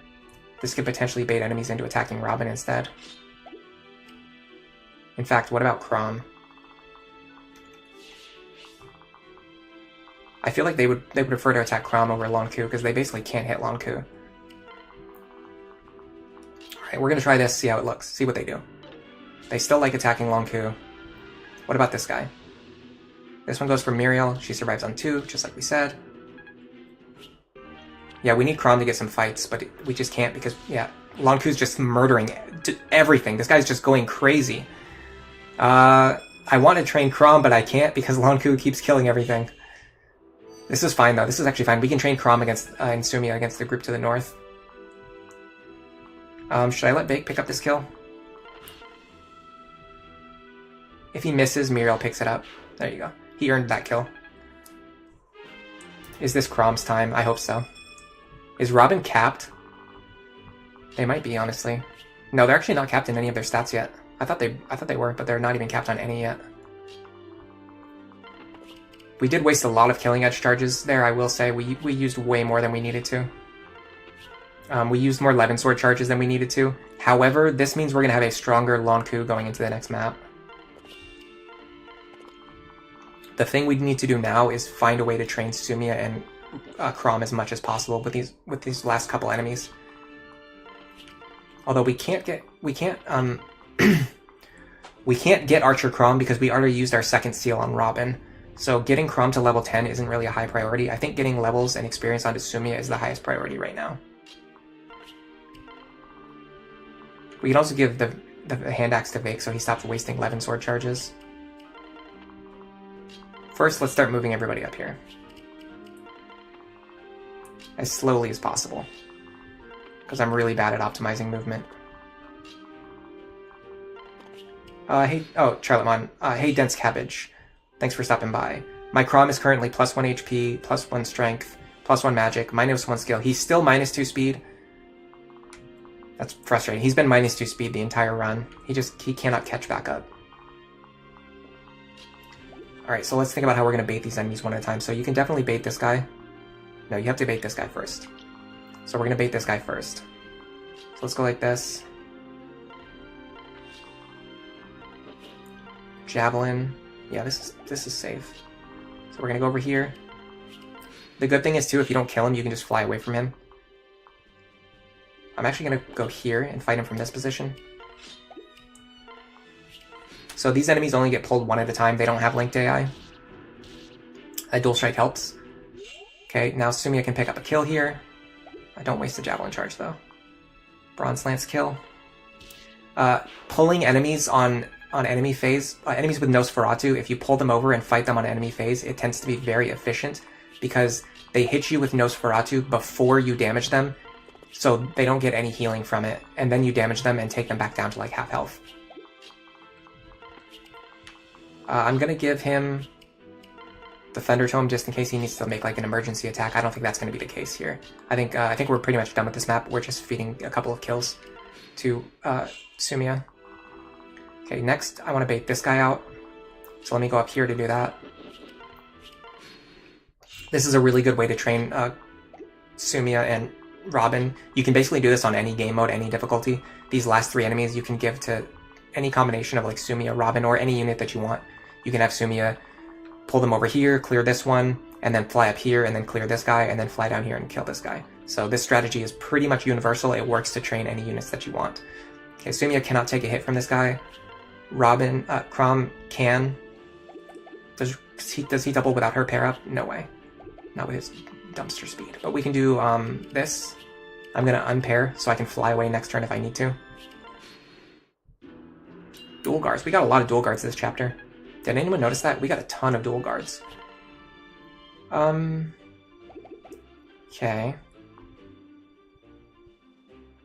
I'm actually going to do this. And this.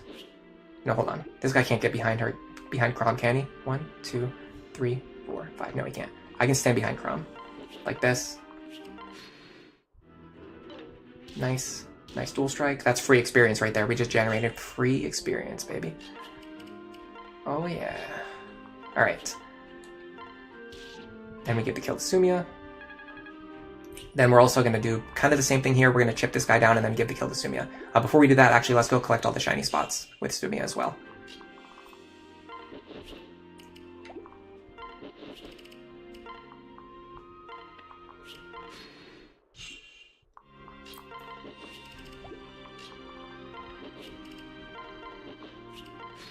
Optimizing movements wastes too much real-world time. That's true, yeah. It actually, you spend a lot of time thinking about how to move all your units effectively. That's kind of a waste. That only moved us from 95 to 99 experience, unfortunately. I wonder if we should have chipped the Myrmidon first and then grabbed the shiny spots. Let's actually do that. We can do some iteration of that right now, like this. And then like this. Yeah, 14, if he even hits us. So we're going to go here and... Yeah, we'll go like this. Pull him over. Then we'll grab the shiny spot while we're at the next level. That way, if we roll experience again, we'll actually get the experience towards our level 6 gains. Okay, I want to... How much does Crom hit for? 14. I need to unequip Crom here, so I don't dual strike. If I dual strike here, I'll lose experience, because I'll lose a round of combat. Actually, building their support is actually not bad.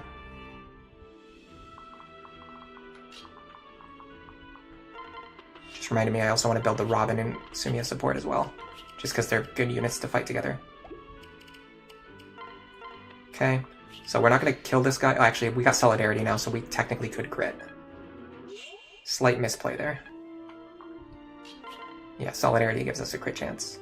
Okay, now we're going to finish him off with the Iron Lance. And there you go. We fed 3 kills to Sumiya.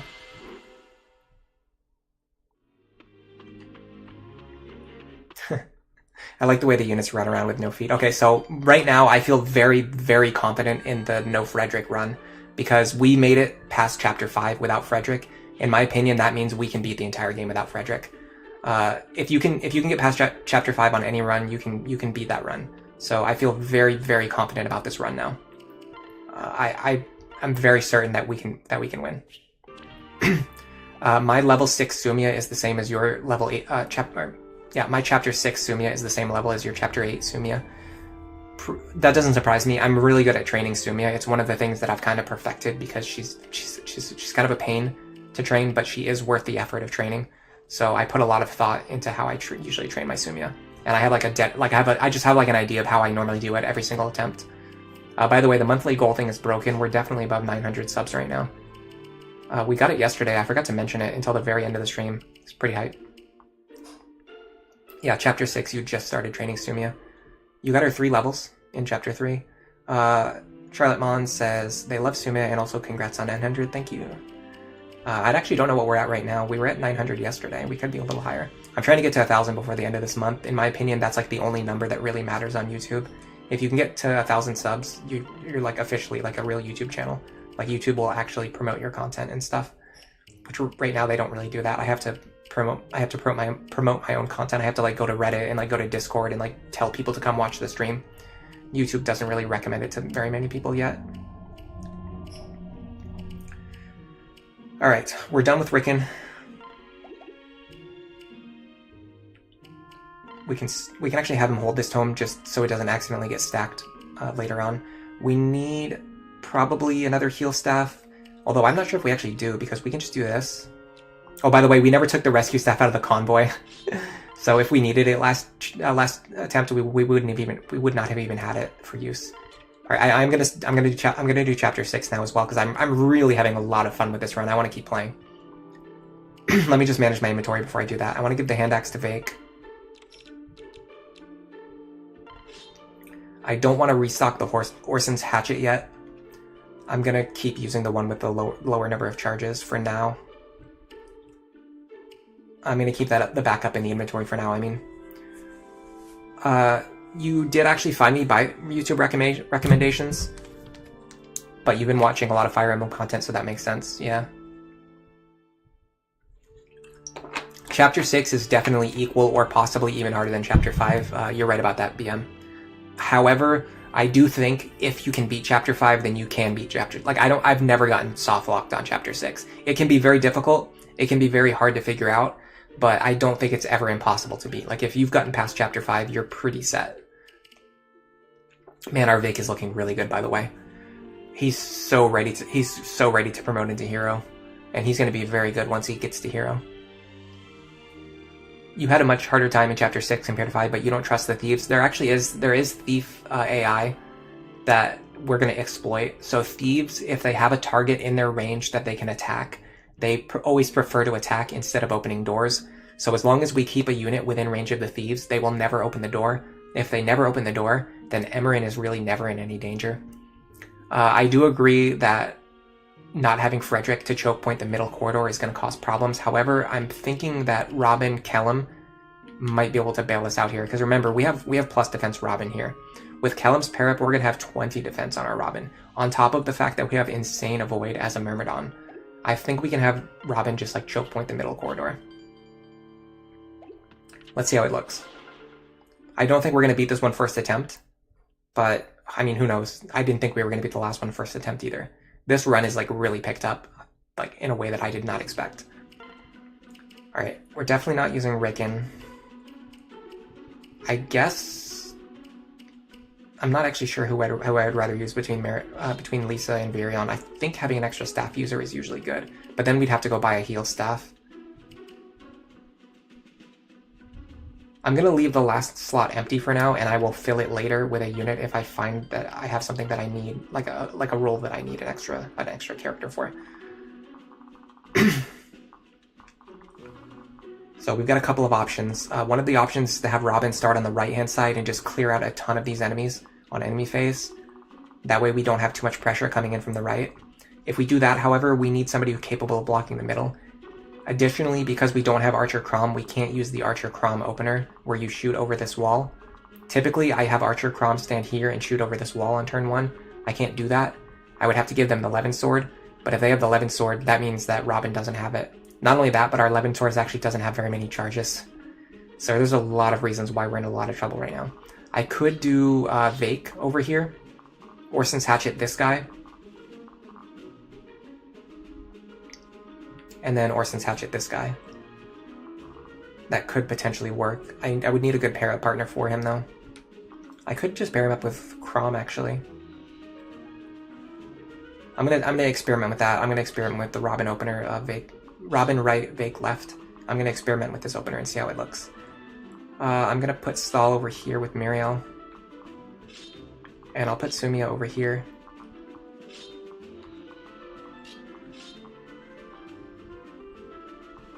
For movement purposes, maybe? I'm actually not sure. I feel like Long Q needs to be over here. But is it better to have Sumi up with him?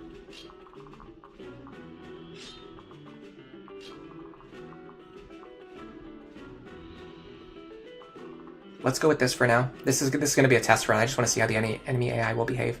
Would you ever think of trying Guys long-term in another Lunatic run? I'm going to try him in this run. And if he works, then I will factor that into my future plans. You think I need Robin for the left? We'll see. I might be able to get it done with Vake.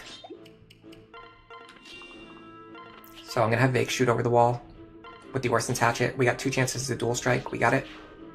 Now, the Dark Mage is also pretty slow. Yeah, Dark Mage is very slow. We're also gonna double the Dark Mage, so he's gonna hit us with Nosferatu, but he's not gonna heal himself, because he's going to be already at full HP. Then we're going to hit him twice with the Orson's Hatchet and kill him. Then on the following turn, we can do the Guy's recruitment strategy. For the Guy's recruitment strategy to work, you need somebody to be standing right here.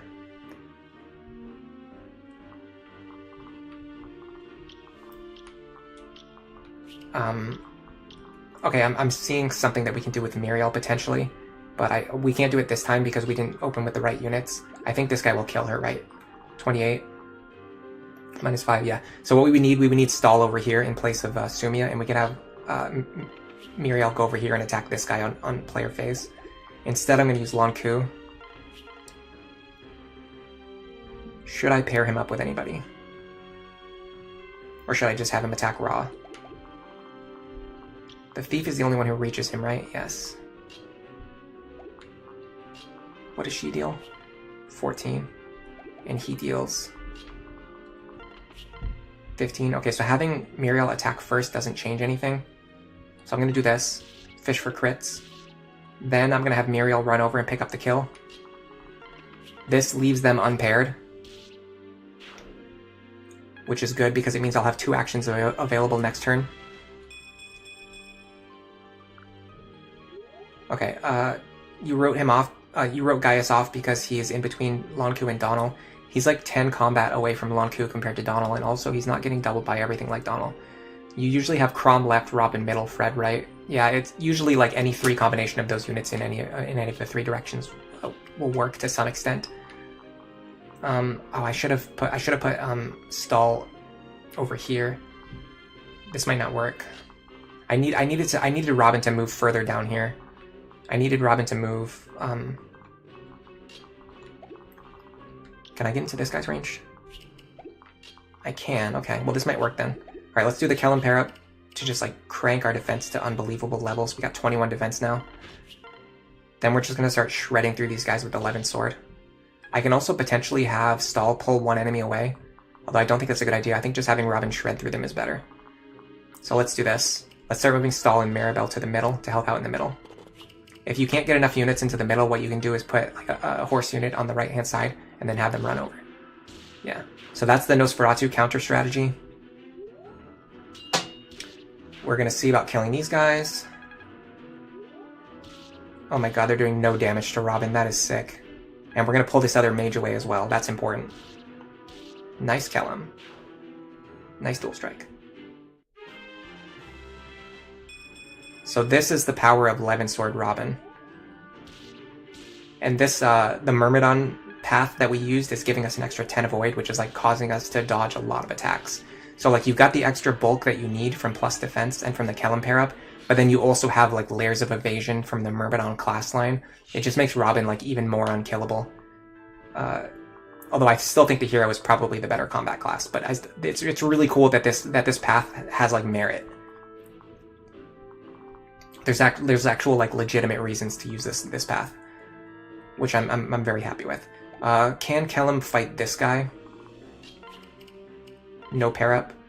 He would get doubled. That's without if I unpair, he'll get doubled, and that would be a problem. I could have Stall run back over and pair up with him though, which would give him only +1 speed.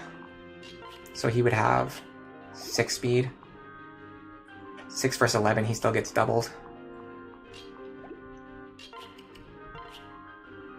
I don't think we got the Stall C support yet either, which is what we would need to stay alive here. Okay, so our turn 1 looked pretty good, but it might not be as good as we think it is, because we still got a lot of enemies flooding in on all 3 lanes. And we can't get Robin back over to the left-hand side fast enough. What I needed was Robin like over here, but we couldn't get it, because I think that would have pulled this guy as well.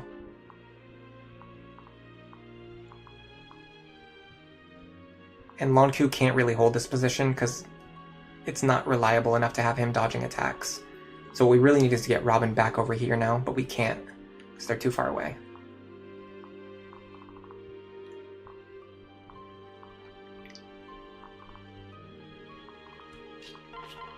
Yeah, even like our evasion is not even that reliable right now. What we could do is back up for a turn. Backing up for a turn kind of works.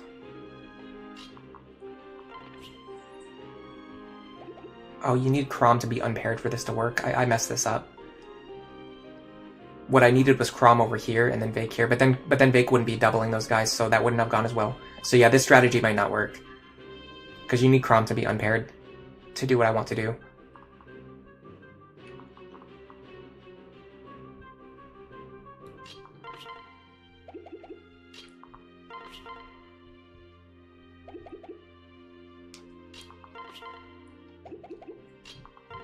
Oh crap! I was testing my combats and I pressed the button too many times. Alright, we're gonna have to reset. Okay, I have some ideas. I pressed the wrong button. Yeah, I'm thinking of letting the middle like stay open and just letting Lucina fight for a turn.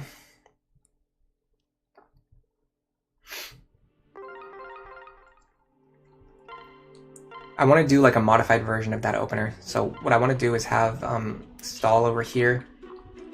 And then Sumia. Maybe I can do Sumia here, but the problem is I won't have the extra bulk from Kellum, so that might not even be the play. Let's try the Kellum opener. That worked pretty well last time. And then I gotta find a way to do this without having Crom paired up. Oh, I know what I can do. It's because I don't have Archer Crom, I can do something else. I'll show you. I think I can do... Let me check the attack range of the Nosferatu. Yeah, this doesn't work. Darn. I was thinking I could have Crom stand in this location, but they can't do it because the Nosferatu mage will attack. Well, maybe the Nosferatu will just go after Vake instead, because his res is... Actually, no, Crom's res and HP are both lower. Alright, well, let's do what we did last time and see if we can, like, make it work with, like, a modified opener.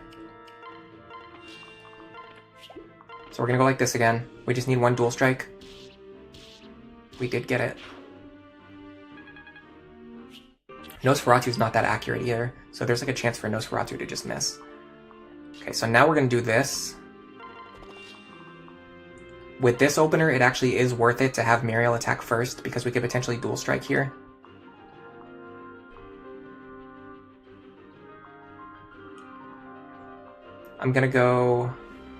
I'm just gonna go Windstone for now. I don't know what the damage numbers look like. Okay, good. We got the dual strike. That's really good. That's really good. That means Lonku's in no danger right now. He can just go like this. Snag this kill for free. I should have given him another sword, though. I don't know why he only has a killing edge. We'll correct that on the next attempt. Okay, next we're gonna go here. Same thing as last time. Kellum dual strike really helps there. That helps a lot. That saves 11 sword charge. Okay, then we're gonna go like this. And let me make sure this is safe. I'm gonna put Sumia here, because that might allow us to reposition Robin next turn. Okay, we got rid of that guy.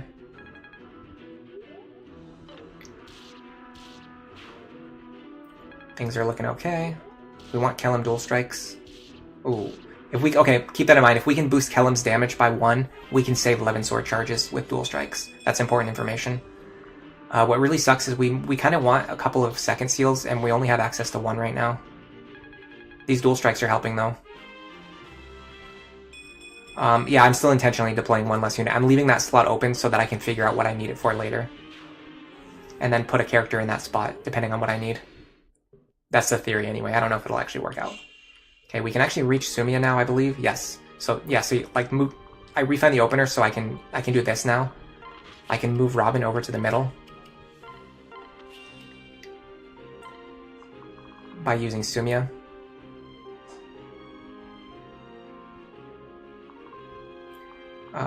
There's only 1 mage, and then everyone else is a 1 range attacker. So if I clear this line here, which I can do very easily.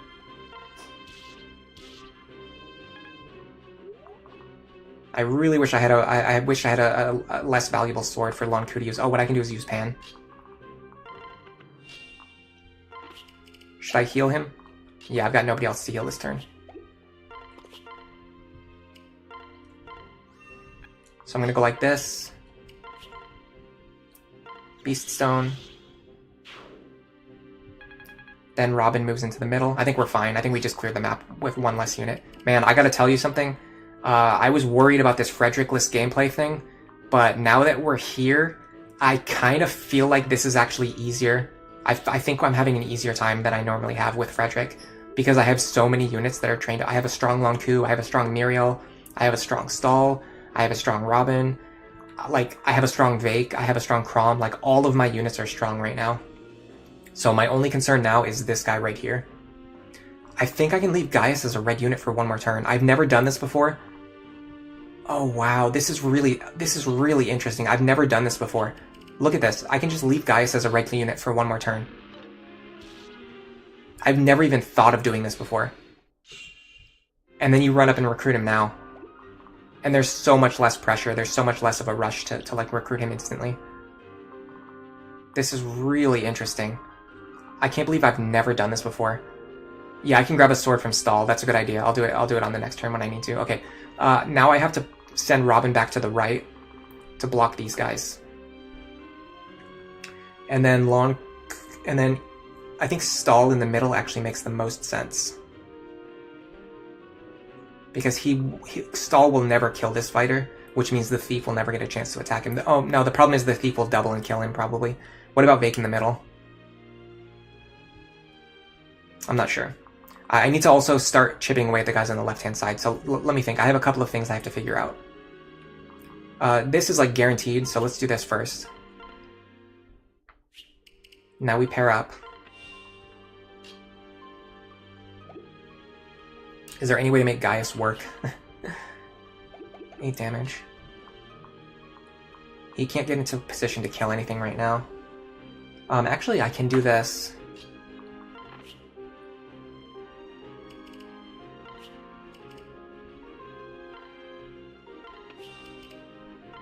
I think this is okay. Now, does this guy kill me? No, he doesn't even kill me. Wow. Okay, so hold on, I can do this. Falchion here. So Vake is going to fight the Dark Mage on enemy phase. Now all I have to do is just keep everyone out of range of the Dark Mage. I need Robin to go back over here.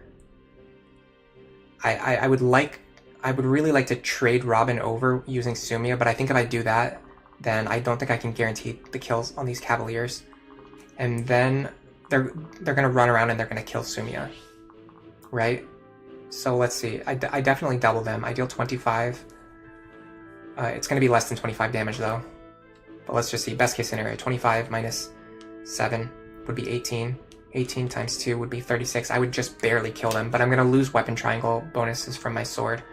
I'm going to lose plus 3 damage from my sword. But I'll get back damage from Kellum. I feel like if I could guarantee this kill, it would be worth doing. But then hold on. Did these guys kill Sumia? So they deal 24. She has...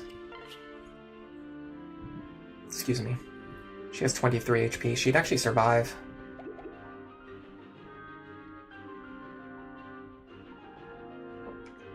Does the Thief kill Stall?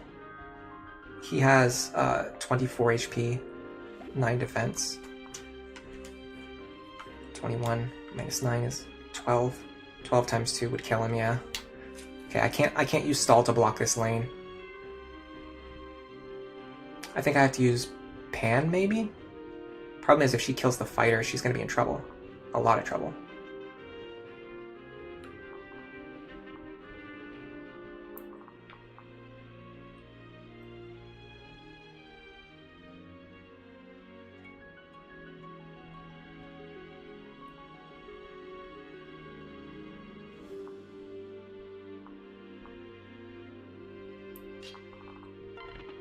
It's too bad she doesn't have effective beast damage on the chapter when she joins. That would be so cool. Charlotte Moon says they can understand necessitating Frederick killing enemies early game in Lunatic. Plus, a regular Lunatic has less of a reason to feed too many kills to Frederick. Yeah, there's a lot of valid strategies where people use Frederick less and they feed more kills to Robin to get like Robin to a stronger carry early. But I don't think people normally do like what I'm doing, where you don't use Frederick at all and you replace his utility with like a full party of strong units instead of just one carry. Tricky's starting to get sleepy, don't worry about it. I fall asleep watching YouTube like my favorite YouTubers are the ones that I fall asleep watching all the time. You know, it would be so cool if she had Beast Killer on her join chapter. That would make Pan so much of a cooler unit, just from a design perspective. I'm almost tempted to go for this. This would be nuts. This would be crazy, but like it would be so fun. Let me check where does the Nosferatu mage hit? Oh no, this doesn't work. I can't actually fight these guys on player phase. I have to fight them on enemy phase specifically. But they're also going to attack Lucina, so...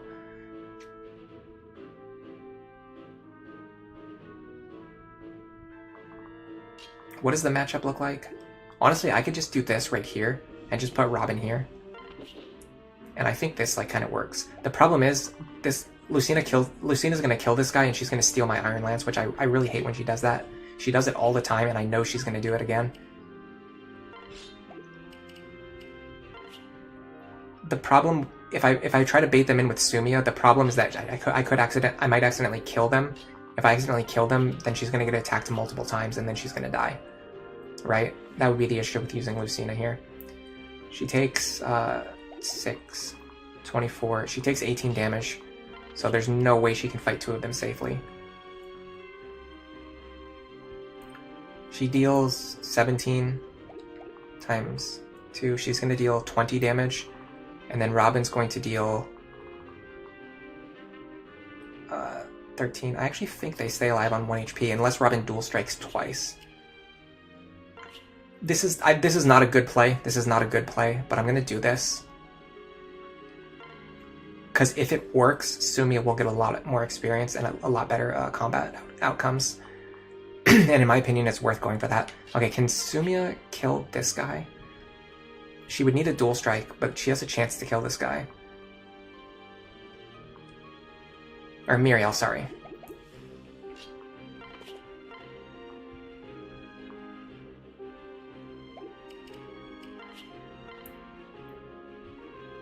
Thieves hit me twice for 24, so I can't have Stall end his turn in the lead position where the Thief would kill him. However, I could do this. 94 with the Bronze Lance. Pretty much guaranteed.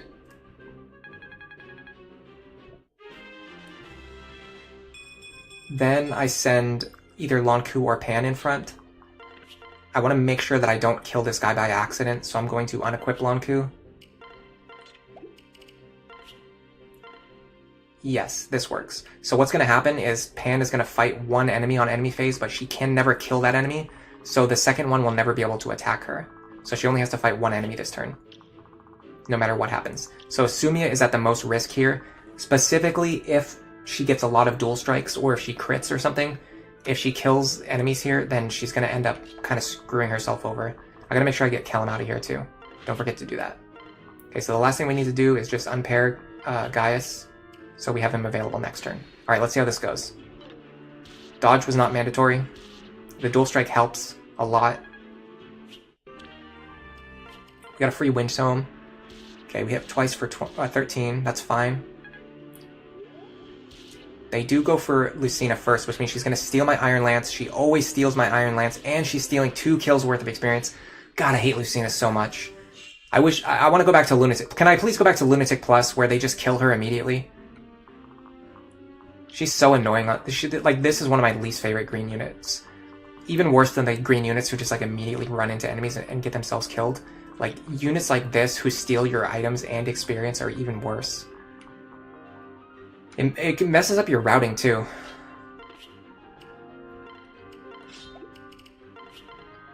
Rapier Gaming here. If I could chip this guy, I could finish him off with a rapier. Or I could just fight them on enemy phase, right? I can just fight these guys on enemy phase with Crom. How much damage do they do to him? 11. This is free. As long as I can keep my other units out of range of this guy, I can have Crom just fight these guys on enemy phase with the rapier. So let's set that up. Now we need to get our other units through this choke point.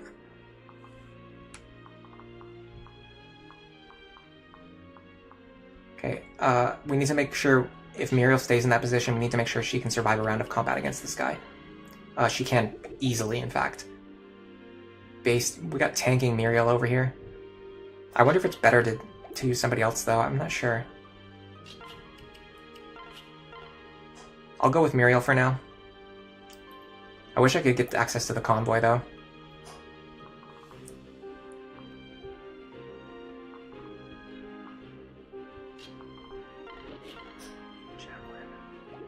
Not gonna do it. I'm so annoyed. I feel like this Nosferatu mage is gonna attack Lucina too. She makes me so angry. She really makes me angry. She really gets on my nerves in this chapter, specifically. Let me make sure I'm outside of this guy's range. 1, 2, 3, 4, 5, 6, 7, 10. We need to be up here. Yeah, this is actually tricky though, because a lot of our other units are not gonna have places to stand. Let me send Robin through the middle. Let me do this.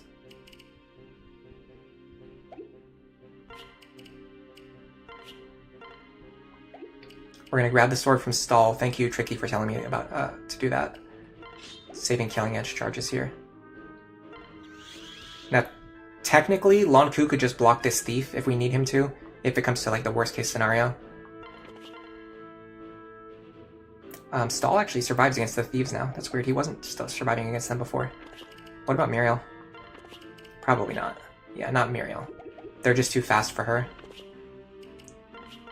We could have Muriel chip him down and then have someone else kill him, or vice versa. What does the Kellum hit rate look like? 13. What about Gaius? 9. So if Muriel can deal 20 damage... I don't think she can. No, she deals 17. 13. We could definitely chip this guy down. I'm gonna do it this way. Bronze sword, yes. I really would have loved a dual strike there. Really would have loved a dual strike there.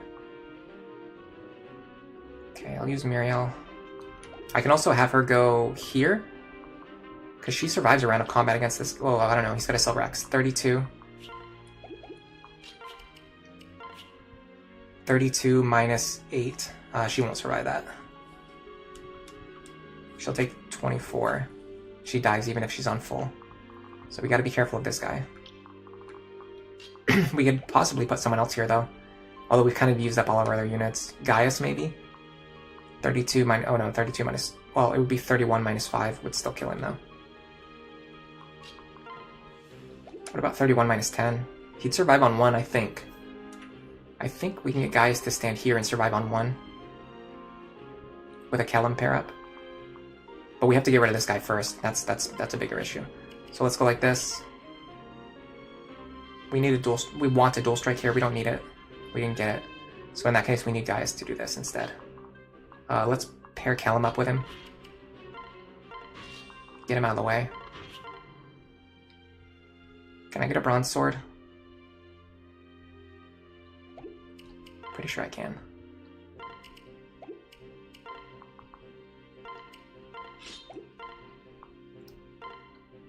Alright, let's start training Gaius, I suppose. Alright, now we're gonna move Mirabelle out of here. I've never done this kind of strategy where I move into the center, so I'm not sure how it's gonna go. I've just resigned myself to the fact that Lucina wants to ruin my life. We got level 10 Crom. That's a big deal. We got access to Charm now.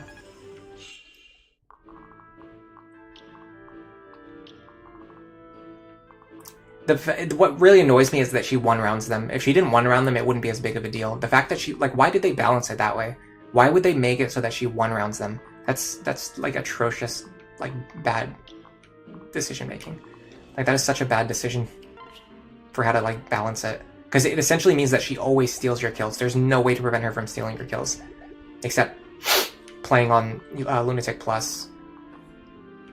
We can't get out of range of this Dark Mage. That's a problem. I wish I could stay here and then not have this Dark Mage be here. Well, can I get rid of him with maybe Lonku? Not super reliably. What about, like, backup? Like, somebody backup from somebody? 7. 14 minus 5. We'll do 9 damage. Dark Mages are really bulky. Dark Mages are really bulky. I can do it, I just... not the way that I want to. Who's got my bronze sword? Gaius has it. You buffoon.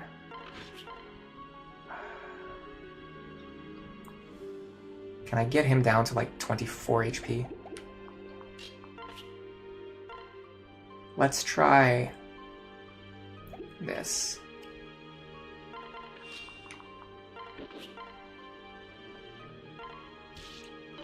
That dodge helps a lot, actually. Okay, can Gaius get this kill now? Probably not. He probably still can't even get it. No, he'd have to dodge here. Like, it would be like a mandatory dodge here. Lonku can get it without dodging, although he's very likely to dodge, and it helps if he dodges. And of course, it always helps if he crits. Okay, now because that guy's not there, we can do this. Orson's Hatchet. Now we can fight this Dark Mage on enemy phase with Vake, the same as we were doing on the previous Dark Mages. We're very close to having Hero Vake, and we got Zeal. I think Zeal is just +5, right? It's not like Gamble. Yeah, it's just crit. Like, and critting is always good. If you can crit, you should crit. Start splitting up our units again. Sure, why not? We'll give it to Muriel. I don't know if we're going to get a chance to grab it later. She got Tome rank, which is not the best, but it's not the worst. Alright, let's see what he does. Is he going to go for Lucina again? I think they're like hard-coded to attack Lucina, which is weird because she's not even a game over condition. Hey, Dense Cabbage, thank you for stopping by. You think I'm only -1 on speed now? That would be really nice. Oh, and he did go after Lonku, so that's good. That's actually really good, because that's going to allow us to give the kill to Gaius now. So let's try... I don't know. This. We don't need Maribel this turn, so we can just go like this, use her movement to get this kill. We need to start, if we're going to use Gaius, we need to start training him immediately. We're training a lot of sword units, though. That's something to keep in mind. We're pretty, like, all in on swords right now. Alright, now we can give this kill to whoever we want. I think all of our units have reached their level 10 benchmarks. Ironically, except for Robin, but we're going to reclass them again, so we actually don't want them to level up. Okay, so we want Sumi to get this kill if possible. It might be tricky to give it to her. It'd be very tricky to give this kill to her. It would be very, very difficult to give this kill to her reliably. I mean, we can do it for sure. Well, not for sure, but we can. There's a chance we can do it. 17 plus 22 would kill. Would this guy kill me? 16, no, he wouldn't. Okay, let's do this. What did we get? 17 plus 22? 39. We can't dual strike here because we'd accidentally kill this guy. So I'm going to unequip Vake. Go like this. Now we need Sumia to deal 15 damage and or dual strike. Or no, sorry, 15 damage and or land dual strikes. The Vake pair-up would give her plus 5 strength. So she'd be hitting twice for 10 each.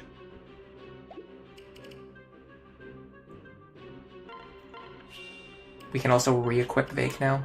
Fish for dual strikes. Yes. This is more reliable than fishing for dual strikes. We're just using that bonus strength to get them guaranteed. Ooh, if we can give Sumia the Valadar kill, she's going to get a ton of experience towards her level 7 growth. Alright, we've killed everybody except for the boss. Definitely a feels good moment. Let's regroup really quick. Oh, we have to go grab that chest in the middle. Ooh, this is bad.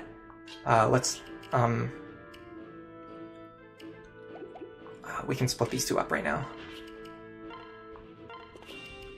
We can grab the chest next turn. For sure. Or not for sure, but pretty safely. Charlotte Moon says, do you think they're supposed to attack her to make it look like she's powerful so that you want her on your team and make it seem so there's a lot of enemies, but then reduce the numbers without making the player worry? I think that's okay, but I don't think that she should be one-rounding them on Lunatic mode. Like, she's just overtuned for Lunatic, is what I'm thinking. Alright. Now we need someone who can fight Valadar for one round without killing them. We want a 0%. We do not want to kill them at all. We want a 0% chance to kill them. But also have a guaranteed chance to survive. So Arcfire is 27. I think we're gonna have to use Sumia here. 27 minus 7 is 20. So she will survive. As long as she doesn't get doubled, there's no way he's going to double her, right? No, he'll never double her. We could make her double him. What does his crit chance look like? 6. She has 5 luck. With basically any pair-up, she'll have good crit avoid. If we do the Crom pair-up, she'll double, and she might... If he dual strikes twice, she might kill him. I want to check on that. So 12... Oh no, she's only going to hit him for 2 damage. Crom will hit him for 20, 10 damage. So yeah, even if we hit twice and dual strike twice, we'll only deal 24 damage at most. If we get like a bunch of crits here, it will cause problems. I don't see it as being super likely to happen. I'm not going to use Solidarity because I don't want to have a super inflated crit chance.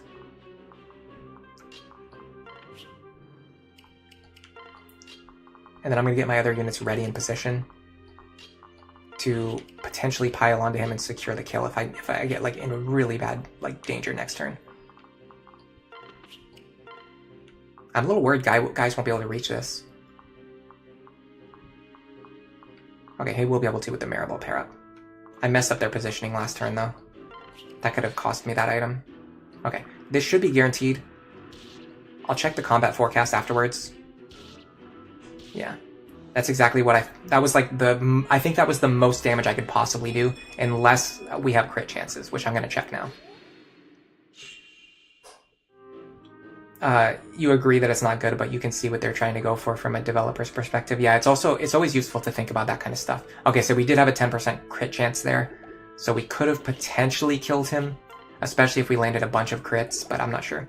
Units with Vengeance, once you get their health, you want to, for number one, you want to fight them on enemy phase so that if Vengeance triggers, they're still at full HP. Number two, after they're injured, you really, really want to one-shot them if possible so that there's no chance that Vengeance will ever trigger. I don't think we can do that here. Maybe with the Killer Lance. Not even with the Killer Lance. So the problem now is that if we attack him with the Killer Lance and then Vengeance triggers, he would destroy Sumia. He would completely erase her from existence. So we really need a unit who can clutch this kill out without accidentally triggering Vengeance. Before that, however, I have to go do something really quick. I should be back in less than 1 minute.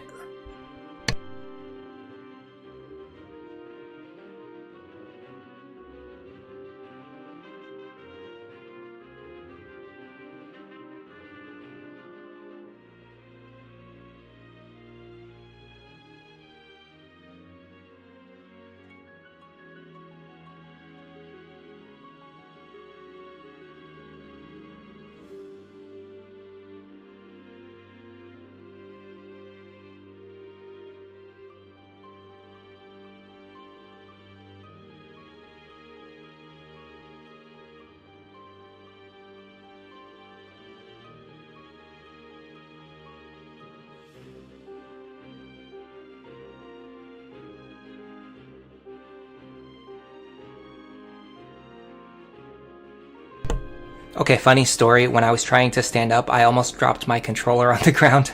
I had to fix that. So now I'm gonna go, and then I will be back in less than 1 minute. Use the glass axe with Vake. I think that will work. What if I give Vake to Sumia and you then use the Killer Lance to kill? Ooh, thank you guys. If I use the Killer Lance and the Vake pair up to secure the kill, I can give the bonus, give the kill experience to Sumia. So that might work. I'm gonna check that when I get back. I will be right back.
Alright, I'm back. Marcos Marquez says that they finally beat Lunatic. Congratulations. It's not easy. It's not easy. Some people say this game is easy. I don't think this game's that easy. Even if you do like Robin, it's like solo, like low man carry, it's still pretty tricky because there's a lot of situations where Robin has like a small chance of dying. We got the free secret book, which we can sell later or keep for stuff. We can also grab this shiny spot with Muriel if we can find a way to secure this kill.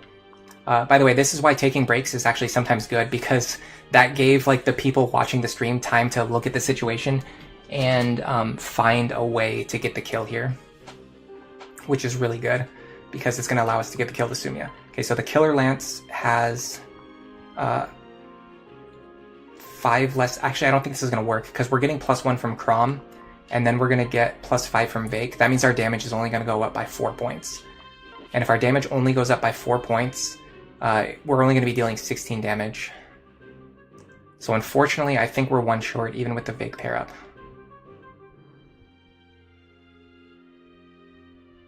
Even with Vake, she'll be 1 point shy. We could use a Strength Tonic here. I see a way that I could do that. Is it worth a Strength Tonic to me? Kind of. Yeah. we have guaranteed accuracy, so it's a guaranteed kill that plays around vengeance. We could also just completely send it and go for the crit here. That would be absolutely insane. After just spending like an hour in this map. I'm thinking of using a strength tonic here. Might be worth it. Yeah, the reason is because Crom's strength is above 10, so he's giving +1 strength to Sumi already. So she actually only gets an extra 4 from Vake, not +5 above where she already is. You could give the Killer Lance to Kellum and have him pair up with Vake. I don't think we're going to train Kellum. He's already fallen too far behind. Like, all of our good units now are in, like, the level 9 to 10 range. Sumia is level 7, and even she is, like, a little bit behind.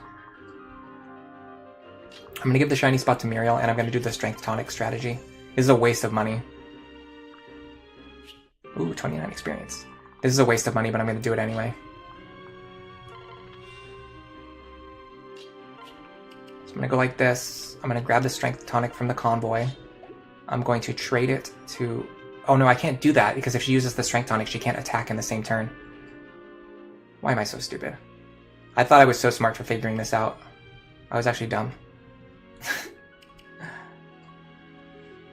Okay, well in that case, let's transfer Vake over, so we can have him attack with the Glass Axe if we need to. I just wasted a lot of actions though. This is a little bit scary. I just wasted 3 of my actions doing that. Can he clutch it out with the Glass Axe? He can, but the accuracy is not guaranteed anymore.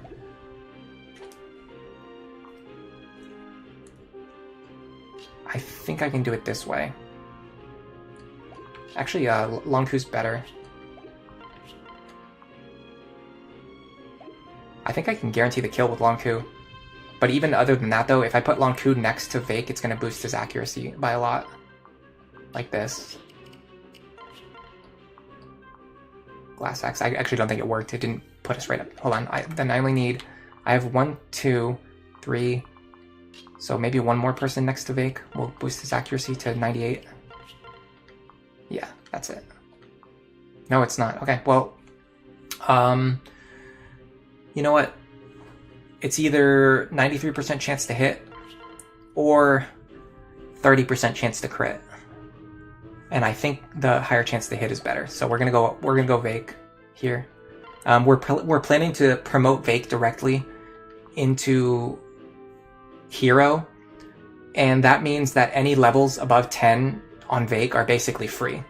Like, if you promote Vake at level 10, or if you promote him at level 20, he gains the same amount of experience as a level 1 hero. So any levels that we gain between now and when we promote him are basically just free stats for Vake. So I don't feel bad about giving that kill to him, especially because he is going to be one of our main units for the rest of the run. All we need to do now is just get a Master Seal for this guy, and get another second seal for Robin, and we're going to have 2 very strong units to help replace Frederick. Looks like Teach just got tenor. Hey Akimbo, thanks for stopping by. Oh my god, the map is littered with enemies. Look at this. I think this is like some of the most unlucky enemy RNG I've ever seen. Like, almost every tile is blocked by enemies, and we have not gotten a single secret shop from Anna. We've only gotten enemies, and we've got a ton of them. A ton of them.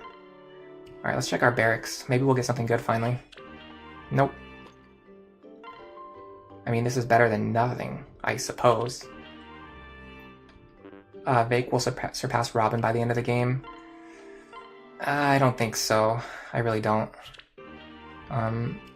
There are many reasons why using Vake instead of Robin can work very well. But I don't think that like a maximum invested Vake is going to beat a maximum invested Robin. But I guess we'll see when we get there, because we're going to invest into both of them. And at the end of the day, I think having both of them available is better than only having one of them available. We're almost out of Roy's Blade charges. We're almost at 11 sword charges. The 11 sword is the big loss. We need to get Robin back into the Dark Mage class, like, fast. So we need to clear this map, and then we need to clear one more map to get access to Dark Mage. And then we're also going to be able to promote Vake to Hero at the same time. So Robin and Vake are both about to have a huge power spike. But we have to clear 2 more chapters to get it. The tricky part is the lack of master seals means that we can't promote Muriel, we can't promote Sumia, we can't promote Lonku, we can't promote Stall, we can't promote we have so many units that we want to promote and we can't promote. We can't promote Lisa. Like, even if we want to train Gaius, we can't promote Gaius. Like, we're just really trapped right now. Yeah, spreading your experience out, it can actually work. It can actually work. You still have to plan out what you're doing though. Like, if I went into this and I had like all of these characters like level 6, like that would suck. But having a lot of characters like right around level 10 is actually pretty good. So what I think we should start doing now is thinking of who we want to use as like our primaries. I'm thinking Vake and Robin. At least we can get a second seal onto Robin. We can get the master seal onto Vake. After that, who would be our next options? So we can leave Crom as a lord for a little while. Sumia is a little bit tricky. I don't want to go all in on Sumia because I'm currently doing that on my Lunatic Plus run. So maybe this time we'll kind of we'll hold the brakes on Sumia a little bit and see if we can make it work like without the early Sumia promotions. It would be nice if we could promote Lonku, Muriel, and Stall like sometime soon. Lisa, really, like, promoting Lisa sooner makes her even better, but she's also good even if you don't promote her. I have to wait until I get better Ana RNG. Well, I mean, Lucina just stole like an entire level's worth of experience and a free Iron Lance from me, so right now I'm more mad at her than I am at Ana. Alright, let's take a look at the next chapter. Right, so far we've been beating chapters on the first attempt, by the way. We beat chapter 5 first attempt. We beat chapter 6. Okay, technically not the first attempt, but we did like a scouting attempt where I was checking out the map, and then after that we won on the very next attempt. Let's try to do...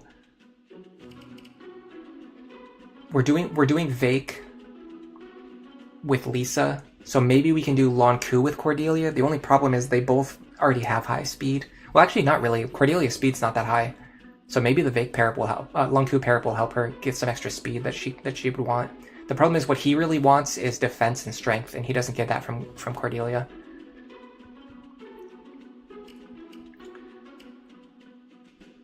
What if we pivot into Lonku Muriel, and then we do Stall with Cordelia? I know Stall Cordelia is like one of the most optimal pairings for both of them. Like, Cordelia is one of his best partners, and Stall is one of her best partners. They work really well together. We could do Lonku with Muriel. She really likes having basically anyone who gives her extra speed so that she can double things.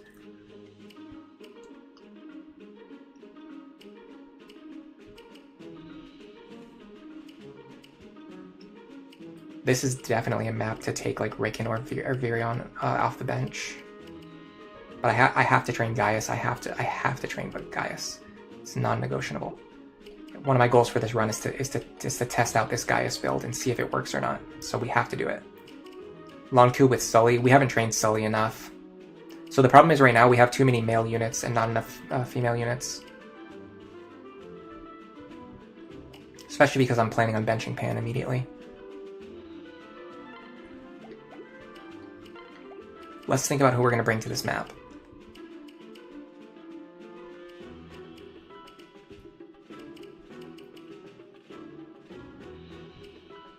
I could bring Maribel and Lisa, and then start working on maybe Maribel pairs with Lonku, Muriel, or Stall Maribel. The problem is I was already planning to do Laurent coming from Stall. That makes a big difference. So what about Lonku Maribel? What benefits do I get from doing Lonku Maribel? It improves his resistance. That's basically it. He doesn't get very much from Maribel other than that. I don't love Kellum on this chapter either, by the way. I think we'll go Lonku Cordelia because it will give Severa access to Vantage. I don't know. None of these options really feel great right now, I gotta be honest. Our individual unit builds are good, but the structure of our team as a whole is not great right now. I'm gonna give her the rescue staff because she has wider range, and I might need to use it. Maybe if I reclass Muriel into Dark Knight, she could be a good pair up for Lonku. That's a good idea, yeah. He likes a pair up with like Muriel or like Saria or Noe if he's using the Levin sword, but we've been using Robin with the Levin sword and it's already out of charges now, so like he really wants a physical partner more than he wants a magical partner. The problem is even Cordelia can't really get into a good physical class because her alternate class lines are like, I'm pretty sure her alternate class lines are Dark Mage and something else. I'm not sure. Can someone tell me what Cordelia's class lines are? I think they're Dark Mage though. I think she's Dark Mage.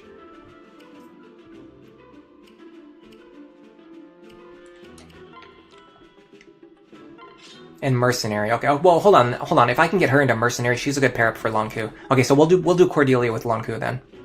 We'll do Cordelia, Lonku, Gaius, Maribel, I guess, just because they're both going to be like utility backline units.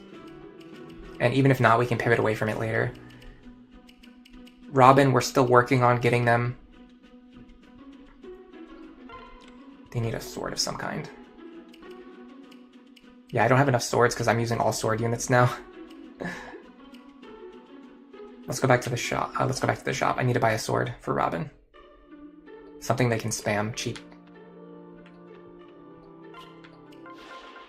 I carry only the finest.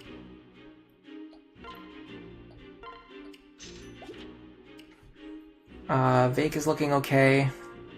Muriel's fine. I got a free wind tome I want to give to her so that I don't have to use the forged wind tome all the time and waste charges on it. This is fine. This is fine. This is weird. This configuration is really weird. He needs a bronze sword too. In fact, he kind of wants an iron sword more than a bronze sword, but it's okay. She's fine. Okay. I just need to like quickly sort out my inventory in a better way than what I'm doing, because right now I'm wasting a lot of time not sorting my inventory.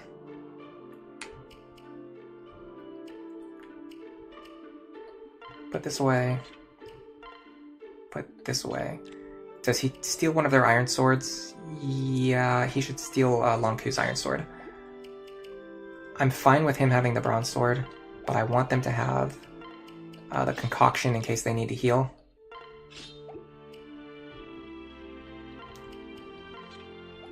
I'm also stacking vulneraries, which I shouldn't be doing. You lose value when you do that. I'm gonna restock the Orson Hatchet now. I'm fine with stacking that. I don't need to split it up anymore. He's going to be my main axe user for the rest of the run, and it has low enough charges that I'm not going to forge it. Muriel will be fine with a vulnerary, and then I want her to get that the free wind tome that I picked up. Her inventory looks really weird. It's like it looks like one of those when you've been playing when you were 8 years old and you were playing Pokemon for the first time, and your moveset was like Ember, Flamethrower, Fire Spin, and Fire Blast. She has like all of the same exact things, but they have like slightly more damage. Alright, Lonku, we're gonna mostly be using him on the Bronze Sword if we can this chapter. Stall, let's work on he's gonna be mainly sword focused from now on, so let's work on that. I'll make sure I equip my sword here. Okay, let's go into the chapter like this and see how it looks.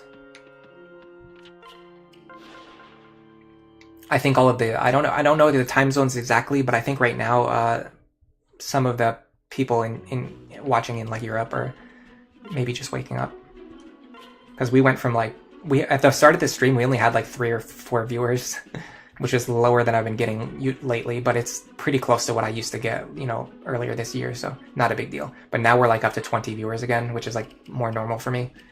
So I think the European viewers are kind of waking up. And I get a lot of viewers from Indonesia, India, South Africa, Philippines. I get a lot of viewers from the Philippines too. I look at my stats a lot. I'm kind of like a stats nerd. I have a STEM degree, so I have like a lot of experience like looking at stats and like analyzing stats and stuff. And I look at my YouTube stats. They don't like affect me really. I don't like care that much if like if I get a ton of views or if I only get some views, but it's cool to look at the stats and the trends. Master Kuja, is it late for me right now? Yes, it is. It's 2:30 in the morning for me right now. I just like randomly at like midnight. I was watching somebody else stream Awakening. I wish I could remember their name now. Hold on a second. It might still be in my history.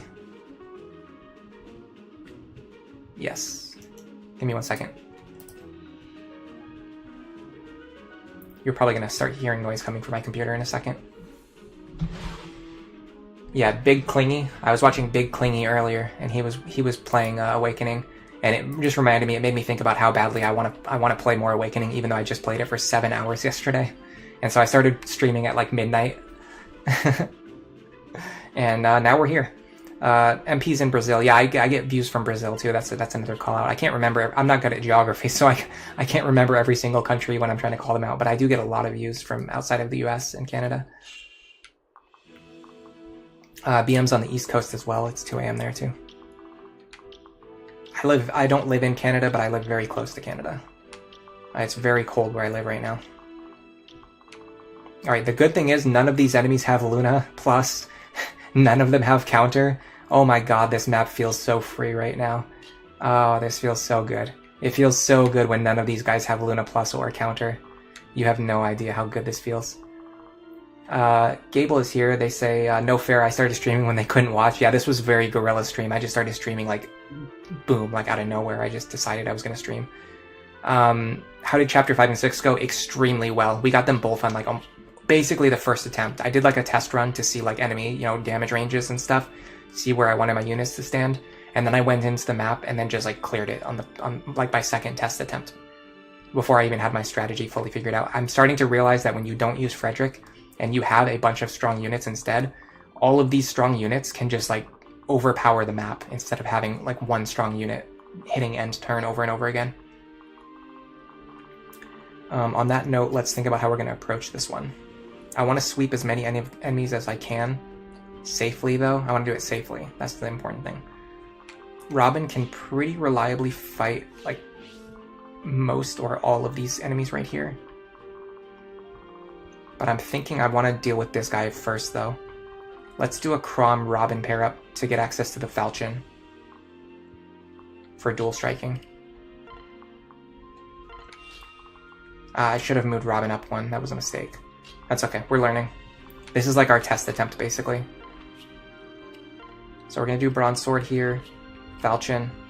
Go like this. So what we would actually do is we would kill this guy right now on player phase. Then I'm going to have Lonku fight against this guy, I think. But I make sure I stay out of range of the archer. Do I double him naturally? Yes, I do. But I think the Vake pair up is better anyway. It's going to give me more damage.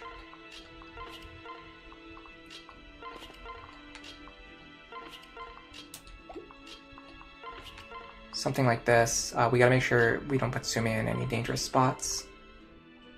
We'll move Stall out of the way. Alright, let's just see what happens. If we survive here, it's a pretty good sign that we can survive on a attempt with more optimizations, because this was like the least optimal starter. I didn't even really look at my positions, I just moved my units around and then hit start. Hey Faulty Videos, thanks for stopping by. I have no idea what you're talking about, sorry. I don't love the idea of Robin stealing all this experience, but I do like that Crom is picking up experience for dual strikes. I really want to get that second seal as soon as possible. Lonku just solos this guy on Lunatic. You don't even need your crits like on Lunatic Plus. Okay. Next, we need to start sweeping these enemies before the reinforcements arrive. What I'd actually like to do is get Robin over to this square. This is a pretty good one, I believe. Yeah. If you stand here... I'm wondering if I should actually have Vake in Robin's position instead of using Robin. The problem is I don't have Soul yet. If I had Soul... If I got a secret shop from Anna and I bought a Master Seal and I promoted Vake before this chapter and he was a hero, I would feel very confident in moving Vake to this square right here with the Orson's Hatchet equipped. Problem is I can't do that because I don't have any Master Seals yet. Okay, so let's have Vake go up here next with the Orson's Hatchet. and try to fight their way through these enemies. I'm just going to start moving Sumi around the edge. I think Vake will draw these two away. I'm not 100% sure on that, but I think it will work. Let's see what happens. Yes, he's doing it. So then the Axe Fighter should definitely go for him as well then. The Wyvern, I mean. We'll see though. He might. Yeah, I think he's waiting to see how low Robin's HP would get. The AI in this game is smarter than you think it is. Sometimes the enemies wait until they see like how low your HP gets before they move. I've noticed they do that. Yeah, that was an awesome level up. Pretty good. Not a great one there. That one looked like it was going to be good, but then it just immediately stopped. All right, can we get Cordelia up here fast enough? We sort of can. Problem is we got a lot of archers now. Because Robin can't fight at 2 range without wasting Levin Sword charges, which we don't want it to do. Actually, we can kind of burn through Levin Sword charges now because we're going to be switching to Dark Mage soon. I'm not sure. Let's get rid of this guy next. We need Chrom to dual strike here. We got it. Okay. This is going to allow us to sweep these 3 enemies. Or actually, no, only 2 of them, because so many of these guys have ranged attacks. Now we can do... Miriel can pick up this kill here with her Elwyn's Tome.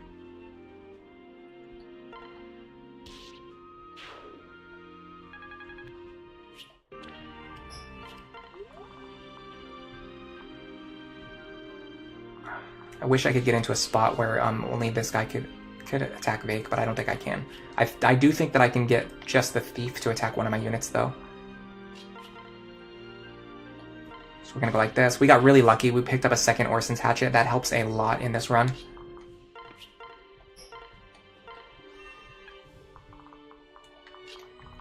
Okay, I can do this now. I can grab Long Ku. Now I can do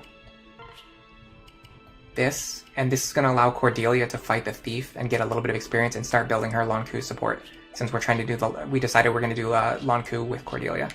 So let's start working on that now. Oh, what we can do, we can get Vantage on Severa, and then when we promote her to Hero, she's going to be a hero with Vantage and Soul. That sounds really good. I'm liking that idea now. So let's work on this support. I'm surprised we don't double the Thief with the Long Ku pair up. Yeah, all of these guys attacking at range kind of sucks because it makes it harder to sweep them. Okay. What we need to do now is we need to kill one or both of these guys so that Robin can run over here and kill this Wyvern. That will be very important this turn. And or get Robin into a position to sweep him, and him on enemy phase, but the problem is this guy has so much reach, we can't really do that. I think we have to go all in right now. We have to start running in now and attacking. 12.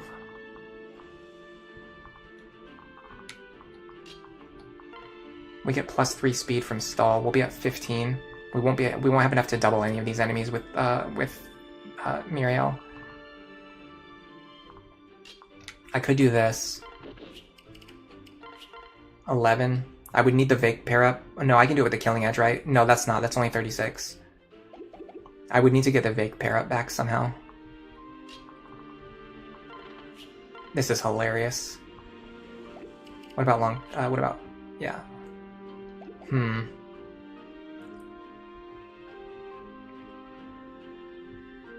I definitely think bringing Virion was a mistake. He's not contributing here in any meaningful way.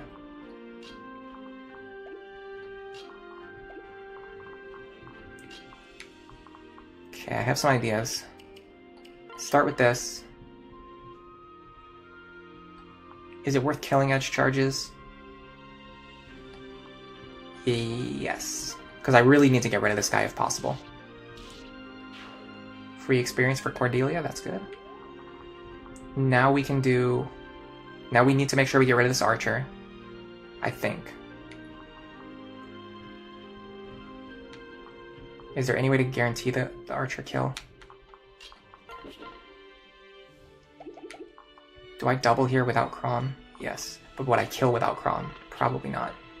Oh, well, I would be using the Levin Sword, actually, so yeah, I would. So let's do this. This is why the Killer Lance is so good. Look at this. Look at this nonsense. First of all, you're hitting twice for 17. We guarantee the kill anyway. We have a 50% crit chance and a over 50% chance to dual strike on each attack. Absolute nonsense gaming. I'm gonna equip the Roy's Blade, so if we do get a dual strike, we save Killer Lance charges. Crit helps too. Crit works as well. Okay, now this should be the kill with the Levin Sword without the Crom pair up. Yeah, that was the way to do it. Lobster Gambit could be useful. I don't think I know that one. Could Cordelia get the thief kill? Maybe. I'd have to pass her way back now. I was thinking about giving it to her, but I'd have to pass her. I would have had to pass her way back. Plus, she kind of starts at a high level anyway. She's already level 7. You didn't realize part 2 was today. Neither did I, until I just decided out of nowhere that I wanted to do it. Okay, I'm starting to feel like Stahl and Muriel are starting to fall behind. What is his level? 7?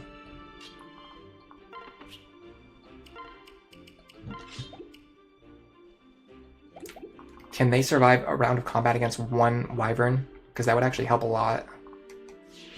29 minus, it's going to be minus more than 5.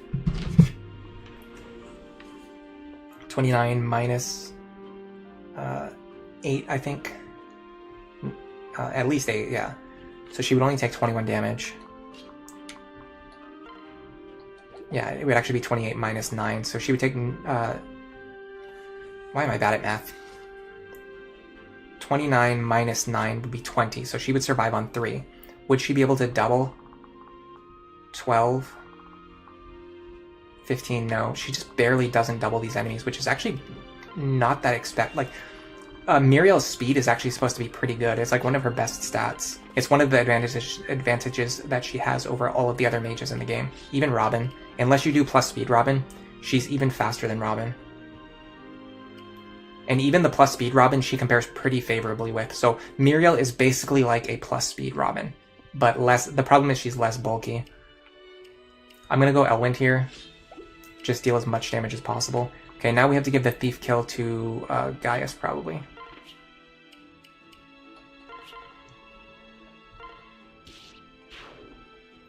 Everything looks good so far.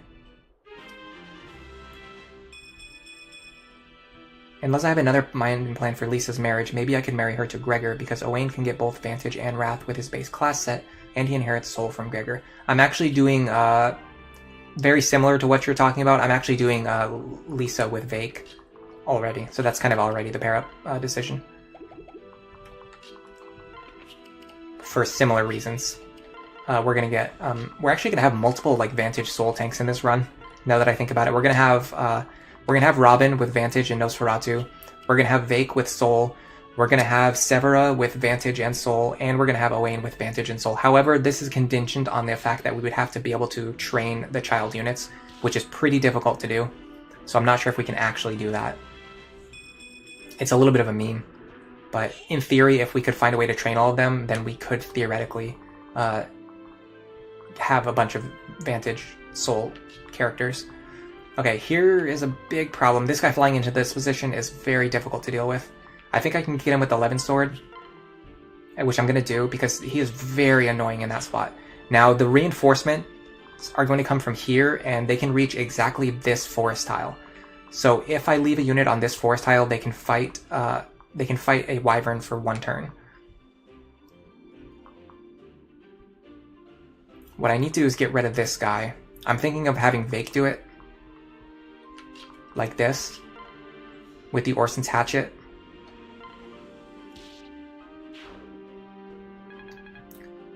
Now I have to be careful because I can't remember if this square is threatened.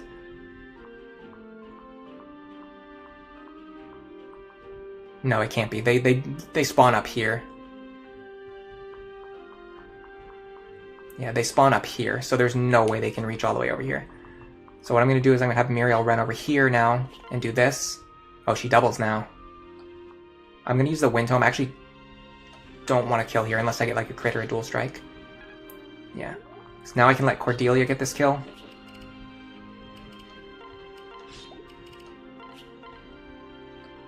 She's not that accurate. A little scary. What if I do this?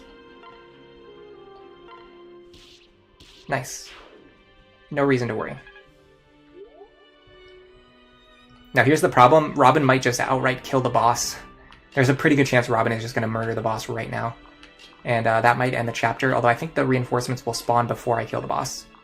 If I remember correctly how it works.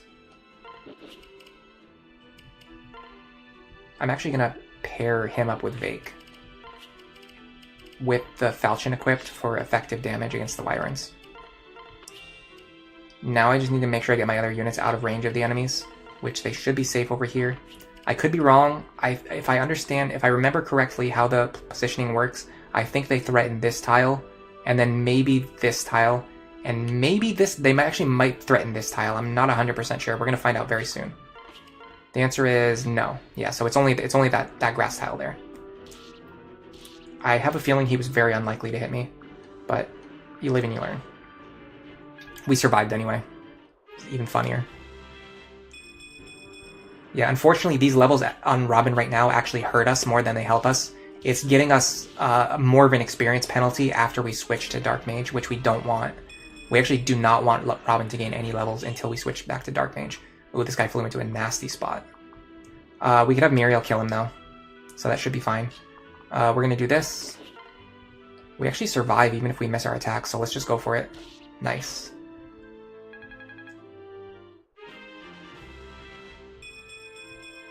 Pretty good level up, too. She likes strength and she likes speed. Let's do this again. Unless we get a dual strike here, this guy should survive. Okay, we got the dual strike. That's fine. Now, can I chip this guy down and then let Cordelia finish him? Or, sorry, Sumia finish him? Her accuracy is not the best. Not even close. 14 plus... Oh, she only deals 9 damage. It's not even close to being enough. What if I chip him with the Orson Hatchet first? How much does the Falchion do? Falchion does 27. If I dual strike here, I'll kill him. So I actually want to use... I don't know, there's nothing that I want. Well, no, hold on. I won't have the Vake pair up. So I'll only be dealing 21. Yeah, I'll deal 21 plus 10 would be 31. So he survives even if I dual strike here. Unless I crit, but there's no accounting for crits. Okay, this is better because now we can transfer Crom over and give the kill to Sumia. As mentioned, I actually don't want Robin to get experience here, so I'm actually not going to give them the shiny spot. What I'm going to do is give the shiny spot to, I guess, Gaius.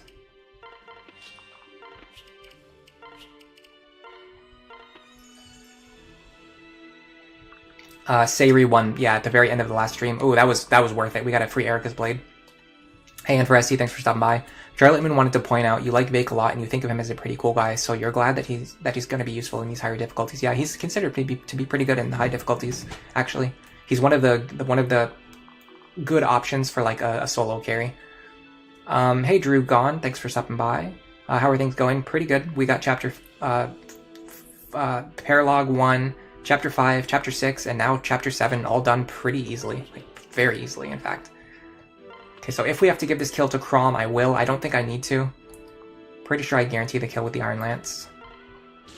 Nice. So Sumia and Cordelia are both looking good. All of our other units, all of our training projects are looking really good. And we've got a couple bullions that we didn't sell yet, so we've got a lot of money to work with going into the next chapter. Now, the next chapter is where we're going to get our second seal and our master seal, which is going to help a lot with the fact that Robin just has way too much experience right now. Please, Anna. Please, Anna.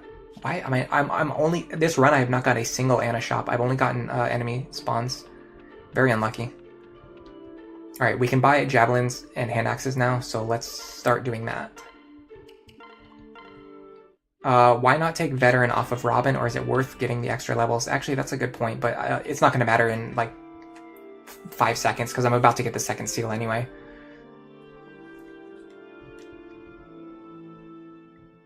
Technically, if I took off Veteran, they would get less experience, which would prevent them from accelerating. But right now they're actually not going to accelerate. I guess if they get to level 13, they might, because right now using a second seal is going to change their internal level by 11 divided by 2, which actually rounds up to 6 anyway.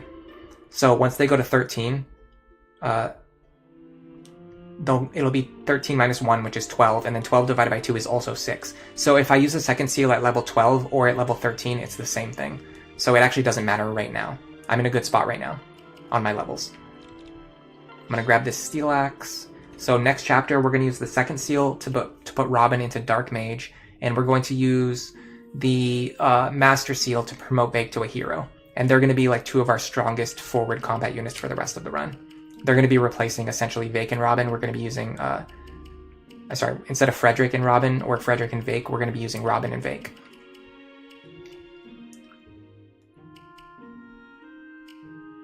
Robin will be back to level 1 after the reclass. Yeah, they don't lose. Yes, Sayuri won the poll. Interesting. It was at the very end of the stream. I closed the poll and Sayuri won. So Robin right now is just focusing on getting C supports with their male friends. And then once Sayuri joins, I will work on getting the S support with her.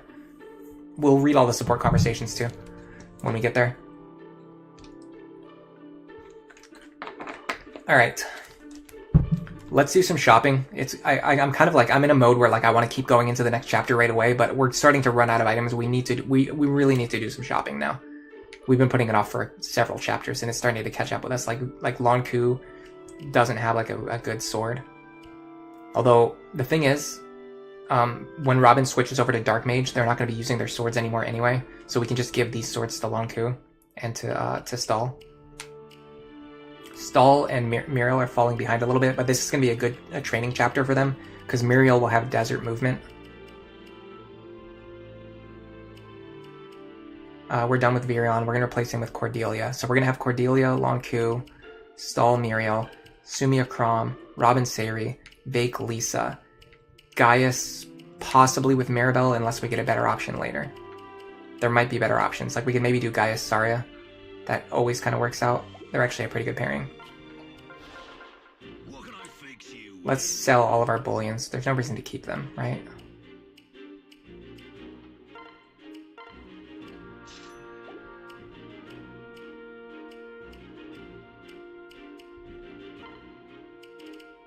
Wow, that Innisbow is worth a lot. And we're not really using any archers this run. I'm going to keep that in mind. We can sell that later if we run out of money. But we've got a lot of money right now. Okay, I need to buy hand axes and javelins. I'm going to buy 1 of each for now. I'm thinking of buying an iron sword and maybe a fire tome too. Fire tome is twice as strong as the wind tome and it only costs a little bit more. Do dark mages have desert move as well? Yeah, they do. Everyone's pretty excited about Sayuri winning. Well, I mean, more than 30% of people voted for her, so she deserves it. Alright. I said I was going to do shopping, I lied. Let's look at this chapter. I have a feeling I can clear this chapter pretty safely. We're through the difficult section of the game. Like, this is no longer like, can we beat the game without Frederick? The answer is yes. We've essentially already beaten the game without Frederick. We just have to play the rest of the run now. Like, this is the point where Frederick like stops being as important to the run, and instead of Frederick, we have like 6 powerful units. Like, we're in a better position than we would be if we had relied on Frederick. The only good value that Frederick would still be providing here would be helping to block these physical attackers coming across this desert tile, but we have units to do that anyway. I will say our army is a little bit more frail on the whole, because even though we went with Defense Robin, we ended up switching them to a mercenary. So we've got like Robin is kind of frail, Crom's kind of frail, Lonku's kind of frail, Muriel's kind of frail, like Stahl is frail, Vake is like not that tanky yet. He will be soon, but he's not there yet.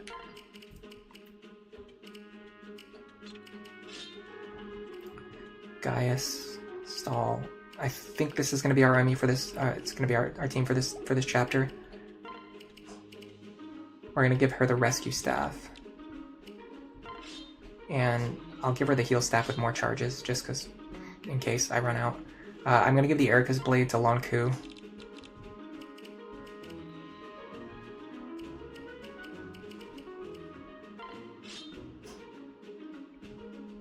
Maybe the Roy's Blade as well.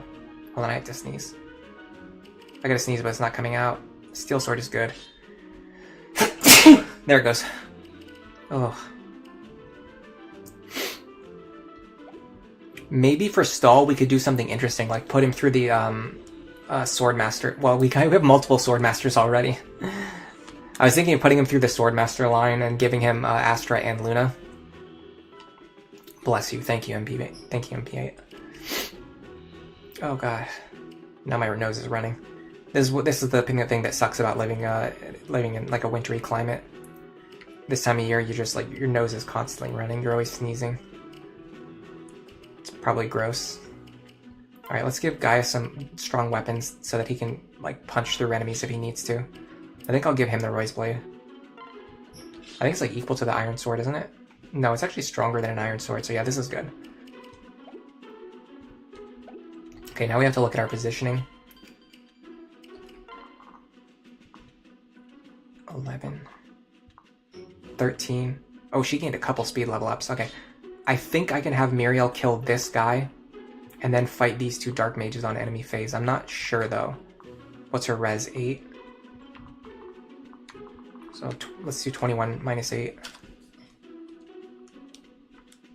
She would take 13 per hit, so she would not survive here. I'm going to test it out. I'm going to test out this opener and just see what it looks like. So we want you here. We want you guys over here. I think this looks okay. Where's Anna? I haven't done her paralog yet. If you're reclassing Robin, then you're down 1 Myrmidon. Reclass Stall to a Myrmidon. But I already have too many Myrmidons, that's the thing. Like, way too many. Oh, I should have given Robin a tome, because I'm going to reclass them this chapter. Rare Stall usage, the man cannot be stopped. Honestly, he's kind of been underperforming, but I'm using him anyway, because I decided that I was going to, so I'm sticking to my guns. Okay, let's see how this looks. I would need to use the Forged Thunder Tome, and I still wouldn't guarantee a kill here. I don't like that. I can do the other opener where you have Muriel go over here and kill this guy, but then you have this fighter and this Dark Mage to worry about. What's our dual strike chance? 50. We got a 50% chance to dual strike here, though. And Stall's gonna hit pretty hard, right? It's gonna hit for 11. Not as hard as I was hoping. Let's do the math. Let's set up a kill for 11. So we need to do 33 damage. We could do it with the Forged Thunder Tome. This also gives us chances to crit or dual strike. Okay, so we got the dual strike. That's good. Now she's going to fight these two guys on enemy phase. The problem is their hit rates are pretty decent and her evasion is not that great. So there's a pretty good chance she gets hit and just twice and just dies here, which I don't love. We haven't gotten any Gaia's Confex. We didn't get any Chris's Confex. We haven't gotten any Anna shops yet. Pretty unlucky in terms of like random drops for this run. We have not gotten very many good random drops. Okay, next we're going to have 2 characters run up to kill this guy and then make sure that they can survive against the Nosferatu Mage.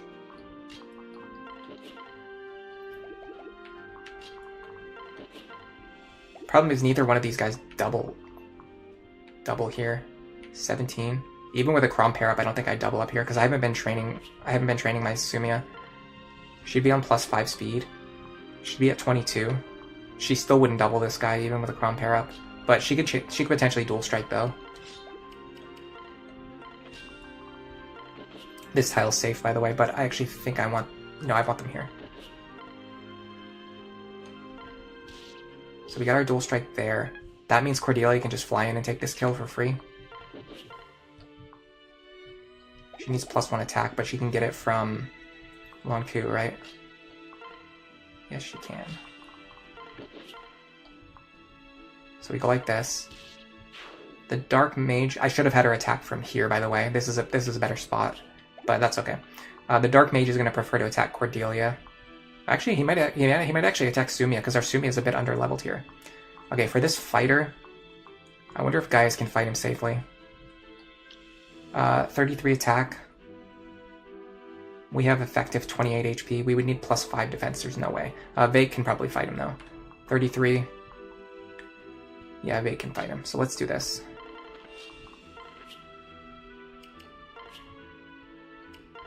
Oops. Iron Axe. We'll do Steel Axe. We want to hit him as hard as possible. We're not going to double him even with the pair up, right? No, we're not going to double him even with the pair up, so let's stay unpaired. And then let's go like this. I almost forgot to move Noe. Maybe I could pass advantage to Laurent. Yeah, I'm planning to do that, I think. I can't remember. No, I'm doing something else with Laurent, but I can't remember what it was. You may be sticking to your guns, but Stahl is lacking in the gun show department. Yeah, he has, like, no strength. You might be misremembering, but you think Anna Merchant spawns only happen after you help out the 3 villagers. No, they can happen right away. The Anna shop can spawn right away as soon as you get access to, like, the full map preparations. And I didn't get any rift doors yet either, no. Alright, let's go. So Muriel's in a lot of danger here. This is the one I'm worried about, is Muriel. There's a good chance she just dies outright. Okay, she's fine. She's safe. That dodge was pretty much mandatory. Unless she also dodges this attack. We got focus now too, so our crit rate is going to be cracked. Yeah, so because we didn't dodge this attack, we needed to dodge that first attack. We couldn't get hit by both of those attacks and survive. The good thing is with this configuration, you can go here. Now normally what I would do is pass Frederick over here to Rickon, but we don't have Rickon in this position and we don't have Frederick. We have Goofy Stahl instead. What we can potentially do is... Well, let's get rid of this Dark Mage first. I can use Sumia for this, right? She has the Killer Lance. 60... God, really, she's that weak. Steel Lance is not going to do it, no. What about just Lonku? No. I would have to use the Erica Blade here. I don't particularly want to do that. Dark Mages are so bulky. It's unbelievable how bulky they are. If I had the Glass Sword, I could do it. But I think I gave it to Gaius. Why would I do that? Okay, this guy, if he hits me again, he will kill me. So let's think about how to get around that situation. 1, 2, 3, 4, 5. He can move here. So if I go like... What does the guy's matchup look like again? He doesn't survive, right? He almost survives with the Vake pair up. That's crazy. So let's go here. Put Vake back into the lead. We're going to do Iron Axe this time. Separate. We're going to heal Vake now. I'm going to use Mend just in case. Hey Nicholas, thanks for stopping by. It is funny, but Vake can fight one enemy in this level, having gained 0 levels with the right pair up in this level. Yeah. Oh, I know who you are. I recognize your icon, but your name is different. When you leave comments on my videos, you have like one name, but when you chat in stream, it says your name is Nicholas. But when I look at your comments that you leave on my videos, it doesn't say your name is Nicholas. It says something else, which I'm drawing a blank on right now. But I recognize your icon. Yeah, Vake. There's actually a lot of characters in Lunatic who like can just do work like with their base stats, even if they don't level at all, or even if like you put them on the bench and then you take them back off the bench later, they can still like contribute pretty like notably. Okay, I'm thinking of having Noe just enemy phase this guy. She definitely survives, right? Yeah. But if I can get someone to move down here, it would be even better. Cordelia, maybe? I don't think Cordelia is strong enough to actually enemy phase this many enemies. She can deal 12 damage. Plus Noe can deal 14. That's not enough. We would need dual strikes here. We would need to get lucky. Let's get rid of this Dark Mage first. He's kind of a thorn in my side right now. I'm surprised he deals that much to Sumia too. She's supposed to have good resistance. Alright, let's use the Killer Lance and the Falchion. We're going for crits, we're going for dual strikes. If we don't get them, I think we still kill this guy. Dodges are good too.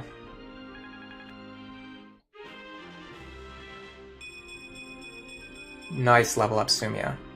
Your account is weird. It says either Lance Nightmare or your real name. Yeah, that's it. That's it. It's Lance Nightmare. Yeah, I recognize you.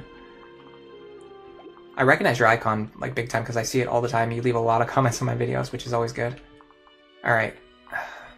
Fake is just kind of fooling around with this fighter here. Cordelia can fight this guy for 1 turn, right? Pretty safely, yeah. I want to block...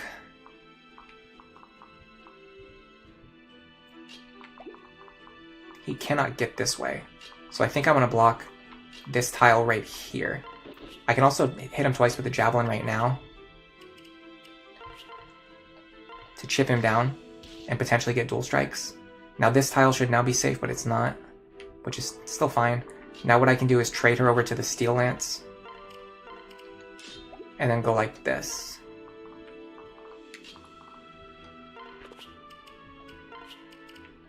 Nope. Do this. Get Robin closer to the action. I'm interested to see who that Cavalier is going to attack.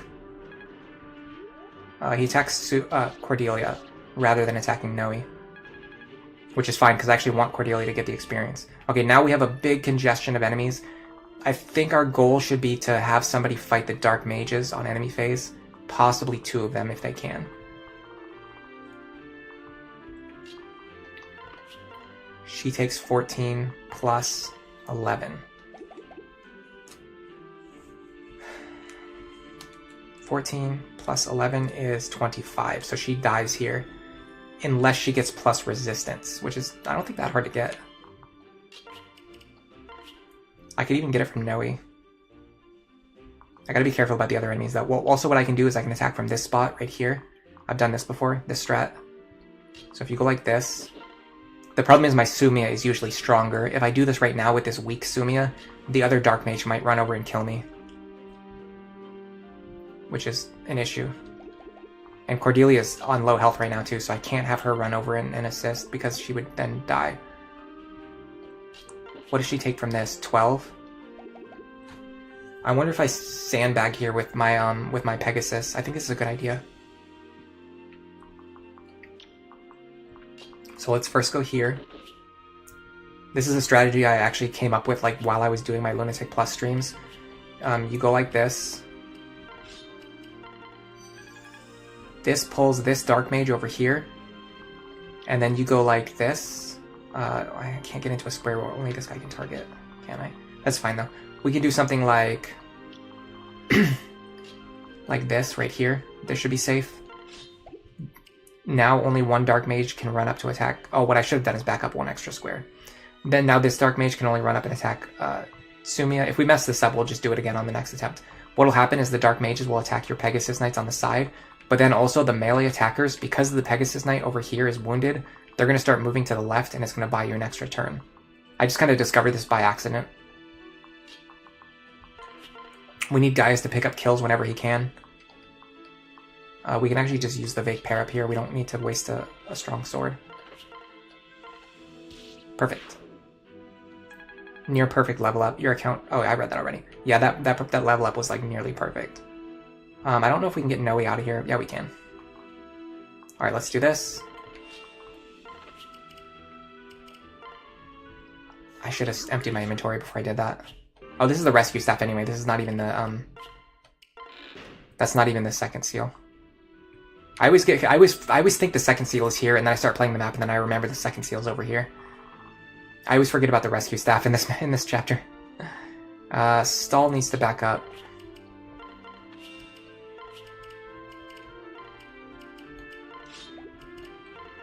Now Noe needs to back up. I think we're okay. So I think my Pegasus strategy is going to work. The only way that won't work is that if two of the Dark Mages are able to reach Sumia, but I don't think they can. Yeah, they can.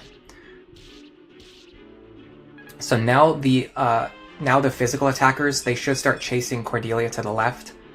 And they didn't all go that way. Interesting. I guess some of them went after Sumia, some of them went after Cordelia. But it's still splitting them up. We've only got a couple guys up here now, and then a bunch of guys down here. And what we can do is we can actually have her run away for 1 more turn. Something like this, and then use another Vuln. Now she'll survive on 1. This guy will heal himself up to 26, and then she'll double him again. Now we do have to get rid of this Nosferatu guy right now, because he's definitely becoming a pretty big problem. Because there aren't any other Dark Mages up here, though, I think once I get rid of him, I only need to block this square in front of Sumia, which I should be able to do with Robin. This guy can only go 1, 2, 3, 4, 5. He can't go here. He would need 8 movement. This guy can go 1, 2, 3, 4, 5. He cannot go here. He would need extra movement. So this should work. Then I just need to block the square in front of Sumia, and the enemies won't be able to get around her, which I can do because I kept Muriel in the lead last turn, which means Robin can go here. Bronze Sword. This blocks Sumia.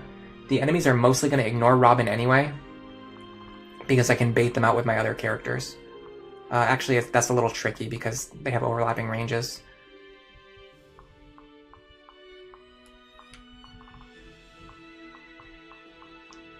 Yeah, I don't know. I would need to make sure that Vake can survive against both enemies, which is tough because we still haven't promoted him yet. What does his matchup look like, though?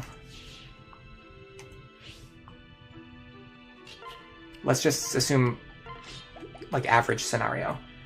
He's gonna have, or sorry, they're gonna have 26 plus 33 combined attack. They're gonna have 59 attack. We're gonna subtract 10 defense twice. We're gonna take 39 damage. We would need... How much defense can we get from Stall? We can only get 2 defense from Stall. We would need to get back to full health and use the Stall pair-up, which I think we can do. I'm not planning on using Noe or Gregor this run, so I don't want to use them if I don't have to.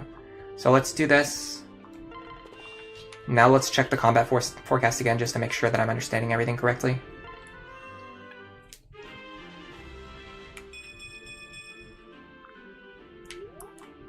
So now we're going to take 59 minus 12 minus 12. We're going to take 35 damage. We'll survive with 3 HP. Oh, this is a desert tile anyway. They won't be able to reach me.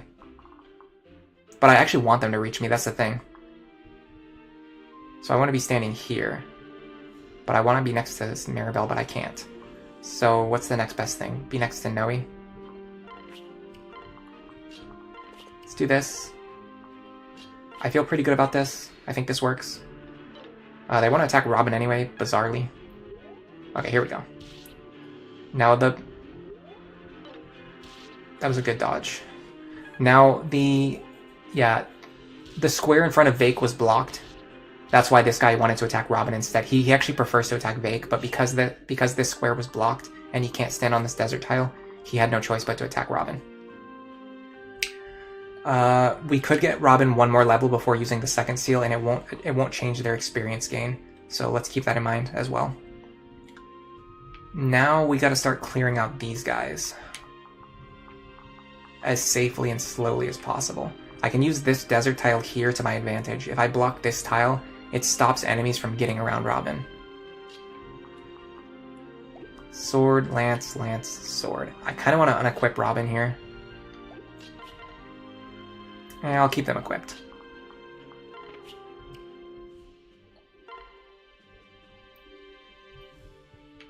Now Vake is totally safe. In fact, let me double check something. Okay. If I can chip this enemy, I can have Sumia fly over and then secure the kill to get her a little bit of extra experience. Gotta be careful about how I do it though, because I don't have a lot of like guaranteed hits and guaranteed actions right now. I could chip him for 16 if I use the Orson Hatchet. What about I can't test Gaius's damage. Gaius can deal... Oh no, Gaius can't fight him. Gaius can't fight him. That's right. Okay, so let's do this. I'm gonna use the hand axe here instead of the Orson's Hatchet. Let me make sure that's okay. Yes, that's okay. Okay, so let's use the hand axe, conserve Orson Hatchet charges. Now Sumia gets a kill. Guaranteed with the Iron Lance. 100% is better than 99%. Now we've got one more thing to worry about, and it's the fact that this guy can reach Sumia. All we need to do is... Well, we have to kill him this turn anyway. Actually, we don't really need to do anything. Just kill this guy. Right? Yeah. We'll let Cordelia get the kill, just because I don't want Lonku to be in the lead. I need Cordelia to be in the lead. Why don't I have an Iron Lance or a Bronze Lance? I have 2 Steel Lances instead of an Iron Lance or a Bronze Lance. That's very strange. I don't know why I did that. Okay, we're looking pretty good. We can heal Vake back up too.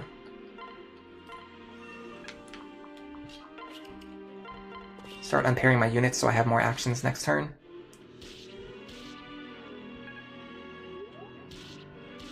That's why I wanted to unequip the sword. I'm kind of glad that I didn't though, because we left enemies on low health, which means we can feed these kills to Sumia, Cordelia, Vake, and so forth. Can Vake kill this guy? Probably not guaranteed. I'm a little scared right now because if I can't kill all of these enemies, they're going to kill whoever I leave standing next to them. Stall can't quite get there either. I could have him use a javelin, but he can't get one. He could get a javelin standing in this position.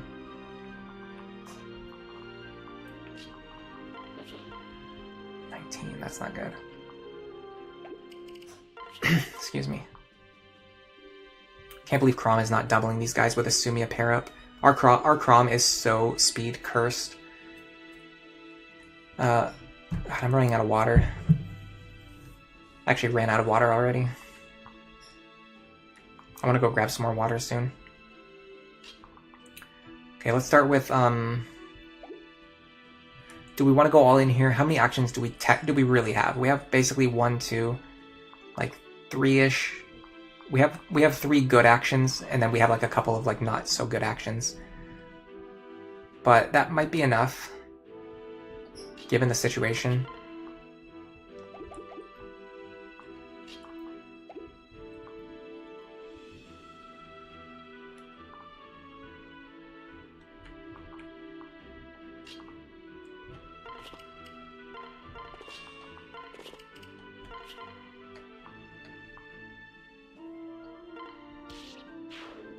No water in the desert.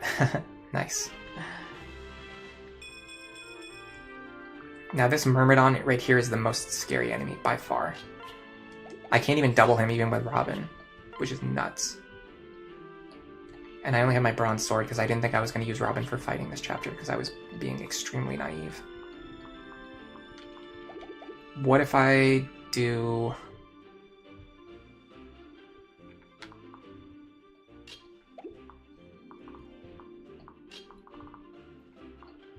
What does Long Q's combat look like? I could potentially fish for killing edge shots. I think I can do this. Fish for thunder, crits, fish for dual strikes. Got the dual strike. Legendary moment.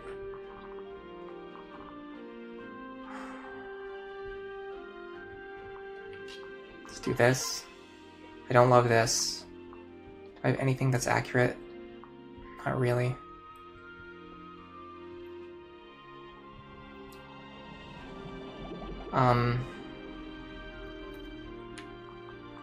Gregor can give me skill. And parrot bonus for accuracy. Okay, I think we got it. A little messy, a little bit messy. It would have been better if I planned things out instead of just doing things one step at a time, but this is more exciting sometimes. Okay, if Vake gains levels here, it doesn't really hurt or help us. However, Sumia and Cordelia need the levels more. So I'm going to do this. Can I hit with the Steel Axe? Pretty reliably, yeah. Nice. Okay, this chips him down to the point where I can give the kill to whoever I want. And I think I want to give it to Sumia. Sumi or Cordelia? Our Sumia has gotten pretty strength blessed, so she actually looks really good right now. Typically Sumia is not this good, but she got really strength blessed, so I think it's worth giving her the kill. It's worth investing into Sumia here. Just because our Sumia turned out really good. Like, her speed is as good as it should be, but her strength is like way better than it usually is. And that matters a lot here. Alright, now all we have to do is just clear the bottom half of the map, which is free on this map. We are in a good position. Really good position. Gonna do my little slow movement crawl across the map. I think I'll give this shiny spot to Sumia as well. we're kind of pivoting back into like Sumia. I just said I didn't want to like focus on Sumia this run. I wanted to hit the brakes on her, but she's just so economical because the more you invest into Sumia, the better like of a Lucina you get. It's everything you do with Sumia is just like 2-for-1 special. If you get her Gale Force, like if you go all in on her and you get Gale Force, you get a second Gale Force unit. We're not doing that on this run though. We're definitely not doing that on this run, I will say.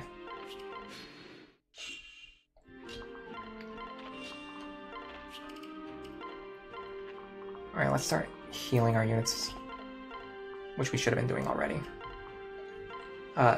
Maribel actually needs the levels too, so this healing is kind of important for 2 reasons. Both for getting our health up and for experience management.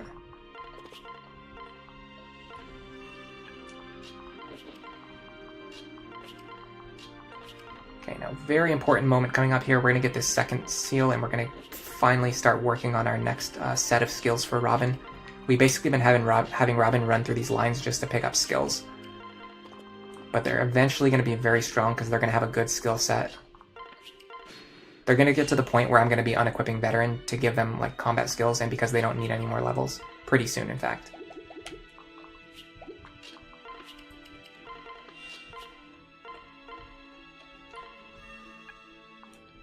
I'm just going to take time to heal everybody back up. I'm not really in a rush.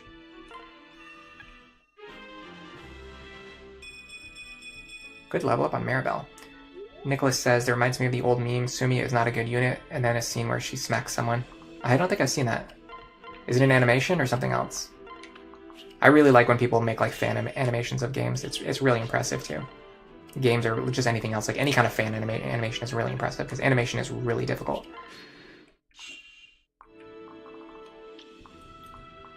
Okay. Can we survive 1 round of combat against Arcwind?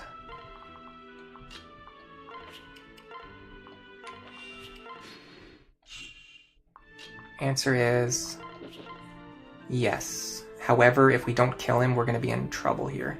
So let me get Cordelia ready to fly in and save and back up here.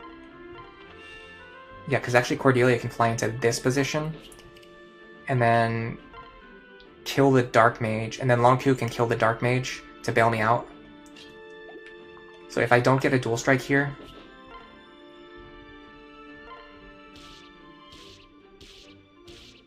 got it. So if I didn't get that kill here, what I could have Cordelia do is fly over here, and then Longku could kill the Dark Mage, and then he would be in position to counter the fighter on enemy phase.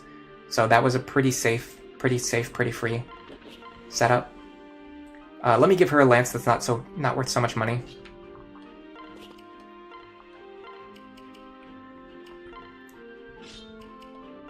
I don't know why I have her holding 2 steel lances. It's very confusing behavior.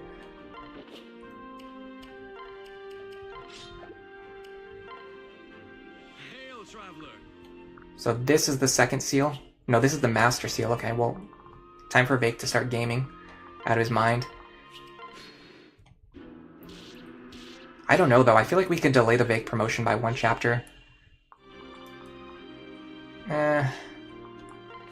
You know what? I'm gonna stick to the things we decided. We decided we were gonna promote Vake early, so let's promote Vake early.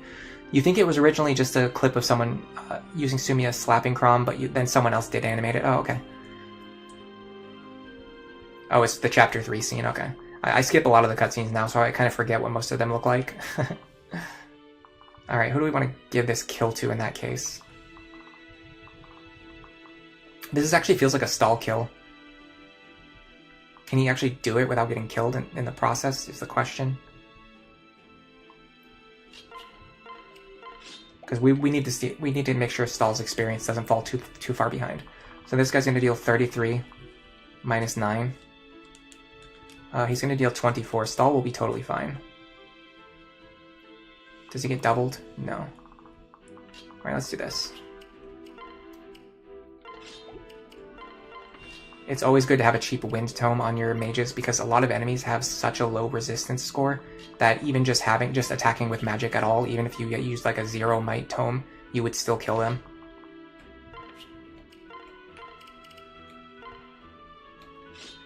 Alright, time for Hero Vake. Is everyone ready? So, let's talk about Warrior versus Hero. I think Warrior is really strong, just in general. It's even better on Lunatic Plus because you can use it to play around counter by, you could attack with your axe and then you could have someone switch you to a bow so that you won't deal counter damage to yourself. You can also enemy phase sweep with a bow. Rally Strength is okay. It's actually not that great, but it's better to have it than to not have it. Hero, unfortunately, is just an incredible class. Having access to axes, which is arguably the best weapon type in the game, on top of swords, which is the main counter to axes, that's like, if you're going to be a pure melee fighter, that's like the best option you could ask for. And they get hand axes, and they get soul, and they get axe breaker. It's just like warrior, hero is actually kind of incredible. And on top of all that, they have a good class bases as well. So they're just like a strong combat class, which gets all of the good skills. And access to like arguably among the best weapons.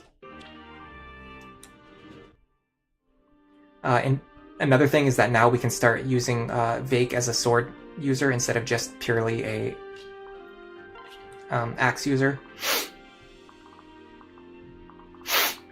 Excuse me. My ears are kind of stuffed up. I usually like, I don't know if anybody else does that, but like when my ears get stuffed up, I usually like start like sniffing to try and clear the air from my ears. I don't know if that even works. Alright, these units we're kind of done with. Robin I'd like to not use if I don't have to. We're good. Now we can probably give him the kill here, right? Yeah, he's guaranteed to hit. So let's give him the kill. Poor guy. He needs a little bit of experience to help, like, not fall too far behind.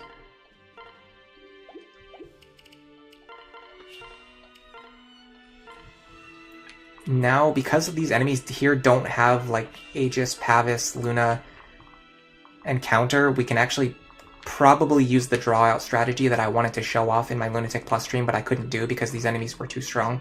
But there's a really good draw out strategy for the south half of the map that I'm going to show off now. Let me heal my units back up again. I'm going to try to not use Robin here if I don't have to.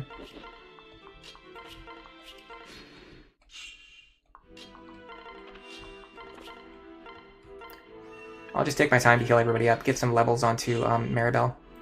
Good thing he can use swords now. You were really running out of people to use those. Yeah, okay, you have a good point. But it's not about having like an extra sword user. It's about the fact that Vake himself can switch to a sword on rounds when he needs to, which is important. Because like I said, axes are arguably the best weapon type in Awakening. And so having access to both axes and then swords which counter axes on a single unit is really good. It makes him such a good mixed sweeper. The only thing he can't sweep is like magical units, but we're fixing that by pairing him up with Lisa. Alright, so we're going to do this. We're going to open with something like this. We're going to use Sumi as our opener. Next, we need to start thinking about who's going to be able to reverse sweep these incoming enemies. Nosferatu and Arcwind both. We need a character who can counter both Nosferatu and Arcwind. Let's see if our new Vake can do it with his hand axe or his Orson hatchet. He's going to be paired up with Lisa, but we don't have her on this map, so let's pair him up with Maribel instead. No, she doesn't give resistance. What about Cordelia? She gives resistance. Let's see if we even need it. Well, let's pair up with... Let's do this. I'm going to take my time. I'm going to test out all my combats. Okay.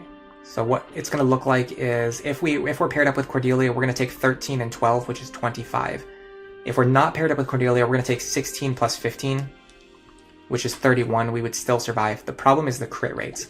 We can fix that by having Robin stand next to us. which is good because we actually don't want Robin fighting here. What we want is for Robin to give the solidarity bonus to Vake.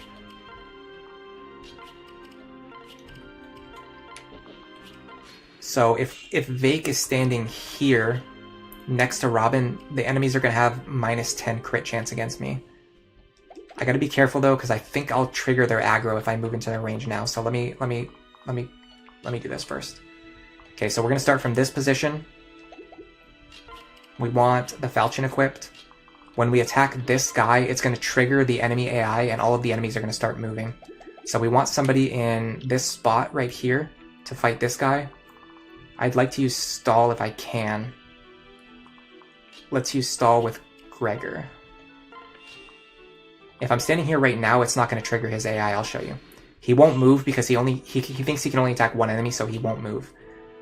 We need to put somebody next to him that's going to reduce the crit chance. So let's use Muriel over here.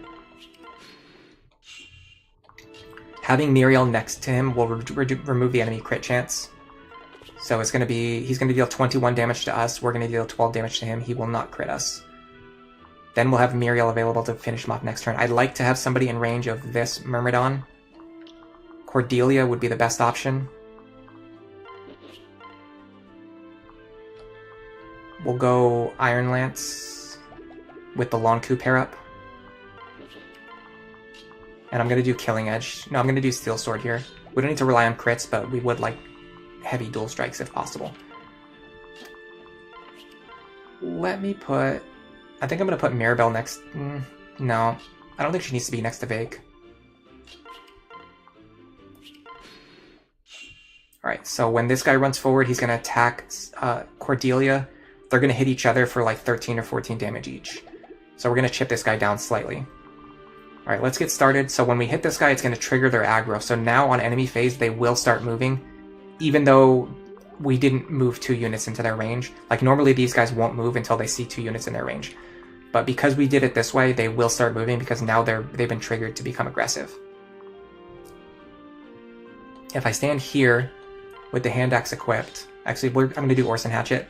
We get the bonus from Solidarity, and potentially Robin can dual strike as well. These units I want to hang back. This is fine. This is fine. We already tested this out. This is fine. And then these units are going to hang back in case we need to reposition next turn. He missed. That's good. He crit. That's really good. So we should double here. Now the next guy shouldn't have enough damage to kill us. We tested this. We're going to find out the hard way if I did my math wrong. Nope, I was right. Oh, and we got the Robin dual strike. Hero Vake is already kind of showing off. If I could get a sword in my hands, I could have a pretty good matchup against this guy. I could probably have... yes, do this. Chip him down with the Javelin from safe range because he has a Killing Edge. Nice. That's going to get her to level 10, I think. Yes. Charlotte Moon is heading to bed. Good night. Are you going to fall asleep while listening to it? Yeah, I do that all the time. This might be the last chapter. It's getting pretty late where I live. I actually want to keep playing, but I think it's a bad idea for me to stay up that late. Especially, like, for no benefit. Like, there's not really any reason for me to stay up this late. I think I don't want to dual strike here. So I'm going to unequip Long Coup. I'm going to go for Iron Lance because it's more consistent. Nice dodges on Cordelia. Okay, the reason I didn't want to dual strike is because I want Stall to get this kill if possible. It's not looking very reliable though. Because if I miss, I have a pretty decent chance of missing, and if I do miss, that guy's going to double me and kill me. I think I'm going to do this. Just let Muriel pick it up. I'll let Stall get the shiny spot. That could potentially help towards getting him caught back up. I could also let him fight the boss for 1 round or more. Get some chip experience. He got a Roy's Blade. That's actually good. The Roy Blade we were using until now is almost broken. Oh my god, Vake has 40 HP as a level 1 hero. That's the power of both having a high base HP, high HP growth, and having HP plus 5. He is like one of the bulkiest characters. Okay, we're gonna go here. Convoy's fine, doesn't really matter.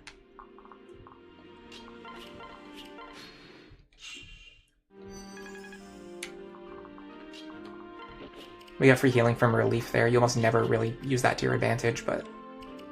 Alright. Do we have any spare tomes? We don't. That's okay. I'm gonna use my second seal now. We're gonna go Dark Mage on Robin. This is gonna get us Hex, Anathema, and we're gonna promote directly into the Sorcerer class line without having to go through Swordmaster or Assassin, which we don't want. We don't want Swordmaster, we don't want Assassin. The main downside to going through Myrmidon is that you have to go into either Swordmaster or Assassin, which you don't really want to do. So this is going to reset our level again. It's going to take a little bit of time to get back to level 10, and it's also going to slow down our promoted experience gain pretty significantly. Like, it's going to be noticeable. Our Robin is going to be leveling up pretty slow after they promote. However, they're going to have really good promoted stats, and we also don't really need any of the Sorcerer skills. We just need the Sorcerer class. So even being a level 1 Sorcerer is going to be to our advantage. Let's see what the stall versus boss matchup looks like now. So first of all, Muriel can fight him safely. That's good. We can get stalled dual strikes in the worst case scenario. If we heal stall to full, he can survive. Just barely. So let's get him up here.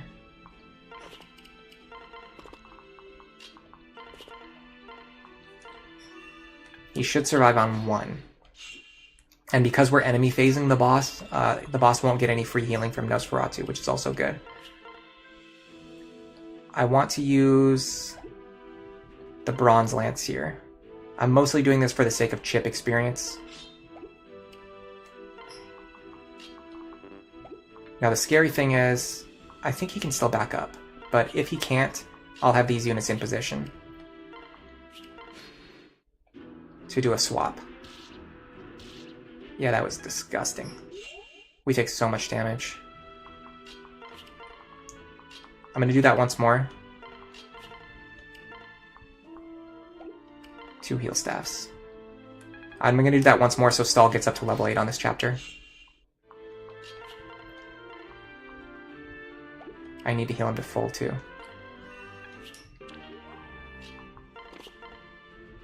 This is gonna heal the boss back up, which is kind of funny, but it's just more experience, I guess. Nice. Okay, now any additional combats against the boss now are gonna end up being wasted. So in order to not waste a bunch of boss experience, I think I want to do... Who needs experience in levels? Cordelia. Kind of Sumia too, though, right? No, Sumia's okay. Let's do Cordelia. Paired up with Robin. Then we're gonna go like this. We're gonna take Muriel's... No, not Stall. We're gonna take Muriel's Tome. I'll grab the Thunder Tome too, just in case. I don't think I'm gonna need it. Yeah, I'm going to hit him twice with Wind, and then Cordelia is going to potentially dual strike up to 2 times. In fact, I could do it right now. Because even on enemy phase, I'll be totally safe here.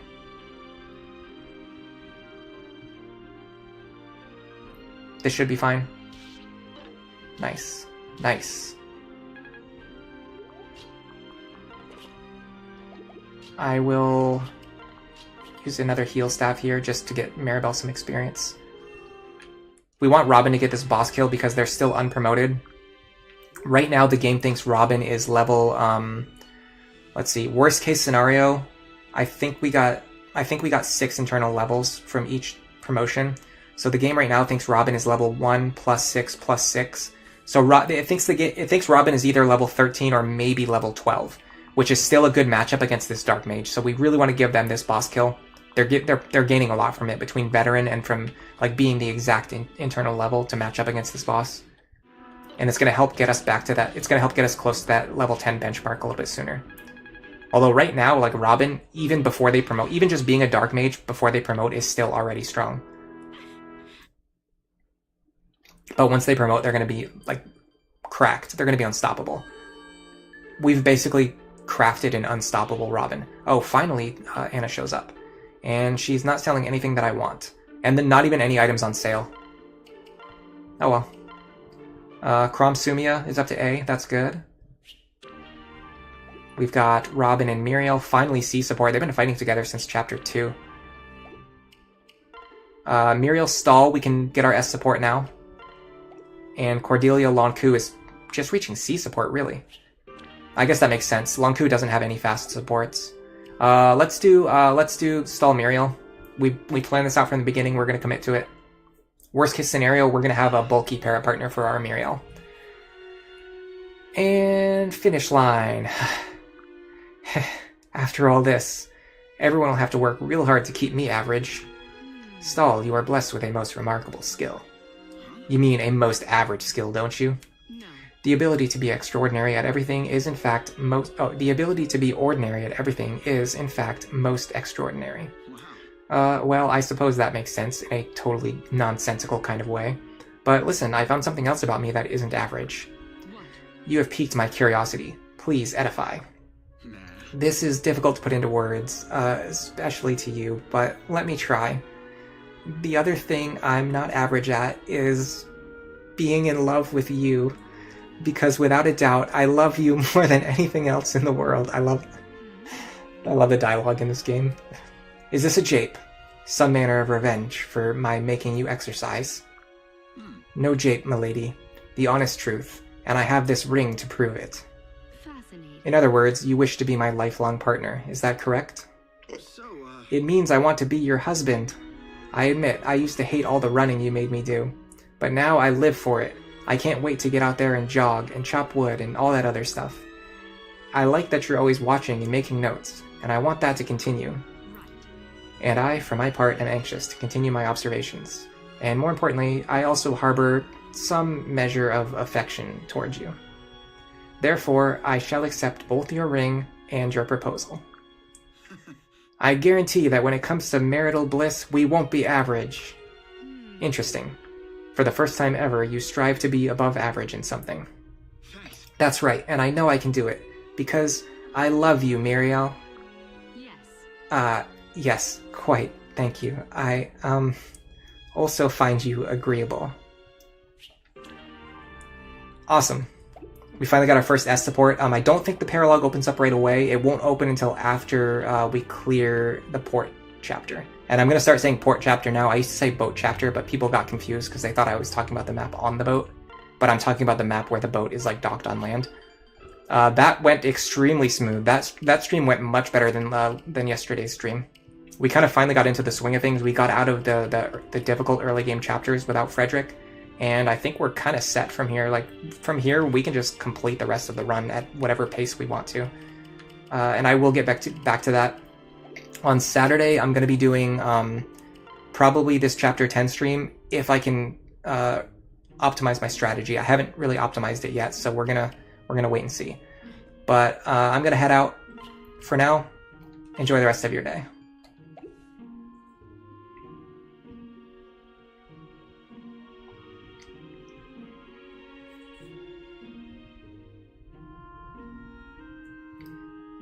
Night, Charlotte. Night, Drew. Good night, everybody else.